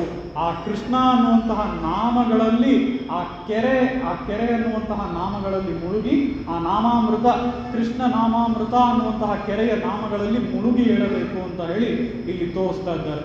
ಆ ರೀತಿಯಲ್ಲಿ ಪಳ್ಳಿಕ್ಕಿಡತ್ತೀಯೋ ಪಾವಾಯಿ ನೀ ನನ್ನಾಳ, ನೀನು ಮಲಗಿದೀಯ, ನಾನು ಇಷ್ಟೆಲ್ಲ ಹೇಳಾಯ್ತು, ಇಷ್ಟೆಲ್ಲ ಆ ಕೃಷ್ಣ ಹಾಗೂ ರಾಮರ ಬಗ್ಗೆ ಎಲ್ಲ ಹೇಳಾಯ್ತು, ಅವರ ಲೀಲೆಗಳನ್ನೆಲ್ಲ ಹಾಡಿದ್ದೇನೆ, ನೀನು ಕೂಡ ಆಸಕ್ತಿ ಇರೋಳೆ, ಆಸಕ್ತಿ ಇಲ್ಲದೆ ಇರೋಣ ಏನಲ್ಲ, ಆದರೂ ಇದನ್ನೆಲ್ಲ ಕೇಳಿಸ್ಕೊಂಡು ನೀನು ಇನ್ನೂ ಎದ್ದು ಬರಲಿಲ್ಲ, ನೀನು ಮಲಗೇ ಇದೆಯಾ ಅಂತ ಹೇಳಿ ನೀನು ಆದಷ್ಟು ಬೇಗ ಎದ್ದು ಬಾ ಅಂತ ಹೇಳಿ ಇಲ್ಲಿ ಗೋದಾದೇವಿ ಪಳ್ಳಿಕ್ಕಿಡತ್ತೀಯೋ ಪಾವಾಯಿ ನೀ ನನ್ನಾಳ ಅಂತ ಹೇಳಿ, ಮತ್ತೆ ಮೊದಲನೇ ಪಾಸುರದಲ್ಲಿ ಮದಿನಿರೆಯಿಂದ ನನ್ನಾಳಲ್ ಅಂತ ಹೇಗೆ ಹೇಳಿದ್ಲೋ ಅದೇ ರೀತಿ ಇಲ್ಲಿ ಈ வெள்ளி எழுத்து ವ್ಯಾಳಂ ಮುಡಕಿಟ್ರು, ಶುಕ್ರೋದಯ ಆಯಿತು, ಒಳ್ಳೆಯ ಜ್ಞಾನ ಬಂದಿರುವಂತಹ ಸಮಯ. ಇಂಥ ಸಮಯದಲ್ಲಿ ನೀನು ಎದ್ದು ಬರಬೇಕೇ ಹೊತ್ತು ನೀ ಎದ್ದು ಬರದೇ ಹೋದರೆ ಅದು ಶೋಭಿಸೋದಿಲ್ಲ. ಅದು ಹೇಗಿದೆ ಅಂತ ಅಂದರೆ, ಈಗ ಒಂದು ಹೊಲದಲ್ಲಿ ಬಹಳಷ್ಟು ಭತ್ತ ಎಲ್ಲ ಚೆನ್ನಾಗಿ ಬೆಳೆದಿದೆ. ಆ ಹೊಲದಲ್ಲಿ ಭತ್ತ ಎಲ್ಲ ಚೆನ್ನಾಗಿ ಬೆಳೆದಿದ್ದು ಅದನ್ನು ನಾವು ತಗೊಳ್ಳದೆ ಅದೇ ಆ ಹೊಲದಲ್ಲಿ ಗಾಳಿಗೆಲ್ಲ ಹಾರಿ ಕೆಳಗೆ ಸ್ವಲ್ಪ ಭತ್ತ ಬಿದ್ದಿರುತ್ತಲ್ಲ, ಅದನ್ನು ತಗೊಂಡ್ರೆ ಹೇಗಿರುತ್ತೋ ಆ ರೀತಿ ನಿನಗೆ ಜ್ಞಾನ ಬಂದರೂ ಸಹ ನೀನು ಇನ್ನೂ ಮಲಗಿದೆಯಲ್ಲ, ಆ ರೀತಿ ಇದೆ. ಆ ಕೆಳಗೆ ಬಿದ್ದಿರುವಂಥ ಆ ಭತ್ತವನ್ನು ಆಯ್ಕೊಂಡು ತಗೊಳ್ಳುವಂಥ ರೀತಿ ನೀನು ಮಲಗಿದೆಯಾ, ನಿನಗೆ ಜ್ಞಾನ ಬಂದರೂ ಸಹ ಅಂತ ಹೇಳಿ ಇಲ್ಲಿ ಗೋದಾದೇವಿ ಪಳ್ಳಿಕ್ಕಿಡತ್ತೀಯೋ ಪಾವಾಯಿ ನನ್ನಾಳ ಕಳ್ಳಂ ತವಿರ್ದು ಕಲಂದೇಲೋರ್ ಎಂಪಾವಾಯ್. ಇಲ್ಲಿ ಕಳ್ಳಂ ತವಿರ್ದು ಅಂದರೆ ಏನರ್ಥ? ನಿನ್ನ ಕಳ್ಳತನವನ್ನು, ನಿನಗೆ ಆಸಕ್ತಿ ಇದೆ, ಎಲ್ಲ ನಮ್ಗೆ ಗೊತ್ತು, ಈ ಒಂದು ಕಳ್ಳತನವನ್ನು ಬಿಟ್ಟು ನೀನು ನೇರವಾಗಿ ಎದ್ದು ಬರ್ಬೋದಲ್ಲ, ಯಾವುದಕ್ಕಾಗಿ ಇನ್ನೂ ಮಲಗಿದೆಯಾ, ಈ ಕಳ್ಳತನವನ್ನು ಬಿಟ್ಟು ನೀ ಎದ್ದು ಬಾ ಅಂತ ಹೇಳಿ ಇಲ್ಲಿ ಗೋದಾದೇವಿ ಹೇಳ್ತಾ ಇದ್ದಾಳೆ. ಇದು ಸಾಮಾನ್ಯವಾದ ಅರ್ಥವಾದರೆ ಇದಕ್ಕೆ ವಿಶೇಷವಾದ ಕಳ್ಳಂ ತವಿರ್ದು ಕಲಂದೇಲೋರೆಂಪಾವಾಯ್ ವಿಶೇಷ ಅರ್ಥವನ್ನು ನಾವು ನೋಡೋದಾದರೆ, ಇಲ್ಲಿ ಕಳ್ಳತನ ಅಂದರೆ ಏನು ಅಂತ ಅಂದರೆ, ನಾವೆಲ್ಲ ಯಾರು, ನಾವು ಮಾತ್ರ ಇಲ್ಲಿ ಕೂತಿರೋರು ಮಾತ್ರ ಅಲ್ಲ. ನಾನು ನಿಮಗೆ ಮೊನ್ನೆ ಉಪನ್ಯಾಸಗಳಲ್ಲಿ ಹೇಳಿದ ಹಾಗೆ ಆ ಮೈಕ್ರೋಸ್ಕೋಪಿಕ್ ಆರ್ಗ್ಯಾನಿಸಮ್ಸಿಂದ ಹಿಡಿದು ಆ ಬ್ರಹ್ಮಣವರೆಗೂ ನಾವೆಲ್ಲರೂ ಜೀವರು ಅಲ್ವಾ? ನಾವೆಲ್ಲ ಜೀವರು ಯಾರಿಗೆ ಸೇರಿದ್ದು ಅಂತ ನೋಡಿದ್ರೆ ಆ ಶ್ರೀಮನ್ನಾರಾಯಣನಿಗೆ ಸೇರಿದಂಥ ಜೀವರು ನಾವು. ಆದರೆ ನಾವೇನು ಮಾಡಿದ್ದೀವಿ, ಈ ಒಂದು ಜೀವವನ್ನು ತೆಗೆದುಕೊಂಡು ಬಂದು ನಮ್ಮ ದೇಹದೊಳಗೆ ನಾವು ಇಟ್ಕೊಂಡಿದ್ದೀವಿ. ಆ ಜೀವವನ್ನು ಕಳ್ತನ ಮಾಡ್ಕೊಂಡು ಬಂದಿದ್ದೀವಿ. ಈ ಕಳ್ಳತನವನ್ನು ಈ ಕಳ್ಳತನವನ್ನು ಬಿಟ್ಟು ಆ ಶ್ರೀಮನ್ನಾರಾಯಣನಲ್ಲಿ ಮತ್ತೆ ಶರಣಾಗು ಅಂತ ಹೇಳಿ ಇಲ್ಲಿ ಕಳ್ಳಂ ತವಿರ್ದು ಕಲಂದೇಲೋರೆಂಪಾವ ಅಂತ ಹೇಳಿ ಗೋದಾದೇವಿ ತೋರಿಸ್ತಾ ಇದ್ದಾಳೆ. ಇದಕ್ಕೆ ಮತ್ತೊಂದು ವಿಶೇಷವಾದ ಅರ್ಥವನ್ನು ನಾವು ನೋಡೋದಾದರೆ, ಇದೇ ಪಾಸುರದಲ್ಲಿ ಪುಳ್ಳಿನ್ವಾಯ್ ಕಿಂಡಾನೆ ಪೊಲ್ಲಾರಕ್ಕನೆ ನೋಡಿದ್ವಿ ಅಲ್ವಾ. ಅದನ್ನು ನಾವು ನಿಲ್ಲಿಸದೇ ಹೇಳಿದ್ರೆ ಅದು ಶ್ರೀರಾಮನಿಗೆ ಅನ್ವಯ. ಶ್ರೀರಾಮನಿಗೆ ಅನ್ವಯ ಅಂದರೆ ಶ್ರೀರಾಮ ರಾವಣನನ್ನು ಸಂಹಾರ ಮಾಡಿದ್ದಕ್ಕೆ ಅನ್ವಯ ಅಲ್ವಾ. ರಾವಣ ಯಾರು ಅಂತ ಹೇಳಿದೆ? ಮನಸ್ಸು ಅಂತ ಹೇಳಿದೆ ಅಲ್ವಾ. 10 ಇಂದ್ರಿಯಗಳನ್ನು ಉಳ್ಳ ಮನಸ್ಸು, 10 ತಲೆಗಳನ್ನು ಉಳ್ಳ ರಾವಣ. ಇದು ಈ ರಾವಣ ಹೇಗೆ ನಡೆದಾಡ್ತಾನೆ ಅಂತ ಹೇಳಿದೆ? ಅವನು ನಿಶಾಚರ ಅಂತ ಅಂದರೆ ರಾತ್ರಿಯಲ್ಲಿ ಓಡಾಡೋನು ಅಲ್ವಾ. ರಾತ್ರಿಯಲ್ಲಿ ಓಡಾಡೋನು ಅಂತ ಅಂದರೆ ಯಾರ ಕಣ್ಣಿಗೂ ಬೀಳದೆ, ಯಾರು ನೋಟಿಸ್ ಮಾಡದೇ ಇರೋ ಹಾಗೆ ಕಳ್ಳತನದಲ್ಲಿ ಓಡಾಡೋನು. ನಮ್ಮ ಮನಸ್ಸು ಕೂಡ ಅಂಥ ಕೆಲಸಗಳನ್ನೇ ಮಾಡುತ್ತೆ ಅಲ್ವಾ. ಕಳ್ಳತನದಲ್ಲಿ ನಾವು ಕೆಲಸವನ್ನು ಮಾಡ್ತೀವಿ, ನಮ್ಗೆ ತಪ್ಪು ಅಂತ ಗೊತ್ತು, ನೀವು ಯಾರು ನೋಡ್ತಾ ಇಲ್ಲ, ಇದು ಮಾಡಿಬಿಟ್ರೆ ಏನು ಅಂತ ಹೇಳಿ ನಾವು ಆ ರೀತಿಯಾಗಿ ಆ ಕೆಲಸವನ್ನು ಮಾಡ್ತೀವಿ. ಯಾರು ನೋಡದೆ ಹೋದರೆ ಆ ತಪ್ಪನ್ನು ಮಾಡಿಬಿಟ್ರೆ ಇಟ್ ಈಸ್ ಜಸ್ಟಿಫೈಡ್. ಅದೇ ಬೇರೆ ಯಾರೋ ನೋಡ್ಬಿಟ್ರು ಅಂತ ಅಂದರೆ ಅಯ್ಯೋ ನಾನು ತಪ್ಪು ಮಾಡಿಬಿಟ್ಟೆ ಅಂತ ಹೆದರ್ಕೊಳ್ತೀವಿ. ಅದೇ ನಮ್ಮ ಬುದ್ಧಿ ಅಲ್ವಾ. ಆ ರೀತಿಯಲ್ಲಿ ಯಾರು ನೋಡದೇ ಇರೋವರೆಗೂ ಪರವಾಗಿಲ್ಲ ಅಂತ ಹೇಳಿ ನಮ್ಮ ಮನಸ್ಸು ಆ ಕಳ್ಳತನದಿಂದ ಹೇಗೆ ಕೆಲಸ ಮಾಡುತ್ತೋ ಆ ಕಳ್ಳಂ ತವಿಂದು ಆ ಕಳ್ಳತನವನ್ನು ನಾವು ಇಲ್ಲಿ ಬಿಡಬೇಕು ಅಂತ ಹೇಳಿ ಇಲ್ಲಿ ಗೋದಾದೇವಿ ತೋರಿಸ್ತಾ ಇದ್ದಾಳೆ. ಆ ರೀತಿಯಲ್ಲಿ ಪುಳ್ಳಿನ್ವಾಯ್ ಕಿಂಡಾನೈ ಪೊಲ್ಲಾ ಅರಕ್ಕನೈ ಅನ್ನುವಂತಹ ಈ ಪಾಸುರದಲ್ಲಿ ಗೋದಾದೇವಿ ಇಷ್ಟು ವಿಶೇಷವಾದ ಅರ್ಥಗಳನ್ನು ತೋರಿಸ್ತಾ ಇದ್ದಾಳೆ. ಇದರಲ್ಲಿ ಬಹಳಷ್ಟು ಅರ್ಥಗಳು ನಮಗೆ, ನಮ್ಮ ಮನಸ್ಸಿಗೆ ಸಂಬಂಧಪಟ್ಟಿದ್ದು ಮತ್ತು ನಮ್ಮ ಗುಣಗಳನ್ನು ನಾವು ಹೇಗೆ ಅಭಿವೃದ್ಧಿ ಮಾಡ್ಕೋಬೇಕು, ಒಳ್ಳೆಯ ಗುಣಗಳನ್ನು ಹೇಗೆ ಅಭಿವೃದ್ಧಿ ಮಾಡ್ಕೋಬೇಕು ಅನ್ನೋದನ್ನು ತೋರಿಸುತ್ತೆ ಹೊತ್ತು ಇಲ್ಲಿ ರಾವಣ ಸಂಹಾರ, ಕಂಸ ಸಂಹಾರ ಅನ್ನುವಂಥದ್ದು ನಮ್ಮಲ್ಲಿರುವಂತಹ ಕೆಟ್ಟ ಗುಣಗಳ ಸಂಹಾರವೇ ಹೊರತು ಬೇರೆ ಯಾವುದೂ ಅಲ್ಲ. ಬೇರೆ ಯಾವುದೂ ಅಲ್ಲ ಅಂದರೆ ಕಂಸ ಸಂಹಾರ ನಡೀಲಿಲ್ಲ, ರಾವಣ ಸಂಹಾರ ನಡೀಲಿಲ್ಲ ಅನ್ನೋ ಅರ್ಥ ಅಲ್ಲ. ಇದೆಲ್ಲ ಕೂಡ ಈ ಕಂಸ ಸಂಹಾರವಾಗಲಿ, ರಾವಣ ಸಂಹಾರವಾಗಲಿ, ಇದೆಲ್ಲ ನಮ್ಮ ಮನಸ್ಸಿನಲ್ಲಿರುವಂತಹ ಆ ಕೊಳೆಗಳು ಏನಿದೆ ಅದರ ಸಂಹಾರವೇ ಅಂತ ಹೇಳಿ ಗೋದಾದೇವಿ ಈ ಪಾಸುರದಲ್ಲಿ ತೋರಿಸ್ತಾ ಇದ್ದಾಳೆ. ಆ ರೀತಿಯಾಗಿ ನಾವು ಈ 13ನೇ ಪಾಸುರವನ್ನು ಇವತ್ತಿನ ದಿನದಲ್ಲಿ ನೋಡಿದ್ವಿ. ನಾಳೆಯ ದಿನದ ಪಾಸುರವನ್ನು ಹೇಳಿ ನನ್ನ ಉಪನ್ಯಾಸವನ್ನು ಮುಗಿಸ್ಕೊಳ್ತೇನೆ. நாயகனாய் நின்ற நந்தகோபனுடைய கோயில் காப்பானே, கொடித்தோன்றும் தோரணவாயில் காப்பானே, மணிக்கதவம் தாழ்த்திரவாய் ஆயர் சிறுமிய ரோமுக்கு அரை பறை மாயன் மணிவண்ணன் நென்னலேவாய் நேர்ந்தான் தூயோமாய் வந்தோம் துயிலழப்பாடுவான் வாயால் முன்னம் மாற்றாதே அம்மா நீ நேய நிலைக்கதவம் நீக்கேலோர் என்பாவா. கவிதார்க்கிக சிம்ஹாய கல்யாண குணசாலினே ஸ்ரீமதே வெங்கடேஷாய வேதாந்த குரவே நமः. वादिद्विपशिरोभङ्ग पञ्चानन पराक्रमः श्रीमान् वेङ्कटनाथार्य चिरं विजेतां भुवि. श्रीमते श्री लक्ष्मी नृसिंह दिव्यपादुका सेवक श्रीवंशडोप श्री नारायण यतीन्द्र महादेशिकाय नमः. श्रीमते श्रीवंशडोप श्री रंगनाथ यतीन्द्र महादेशिकाय नमः. श्रीमते वात्स्य श्री कृष्णमार्य महादेशिकाय नमः. अस्मद्गुरुभ्यो नमः.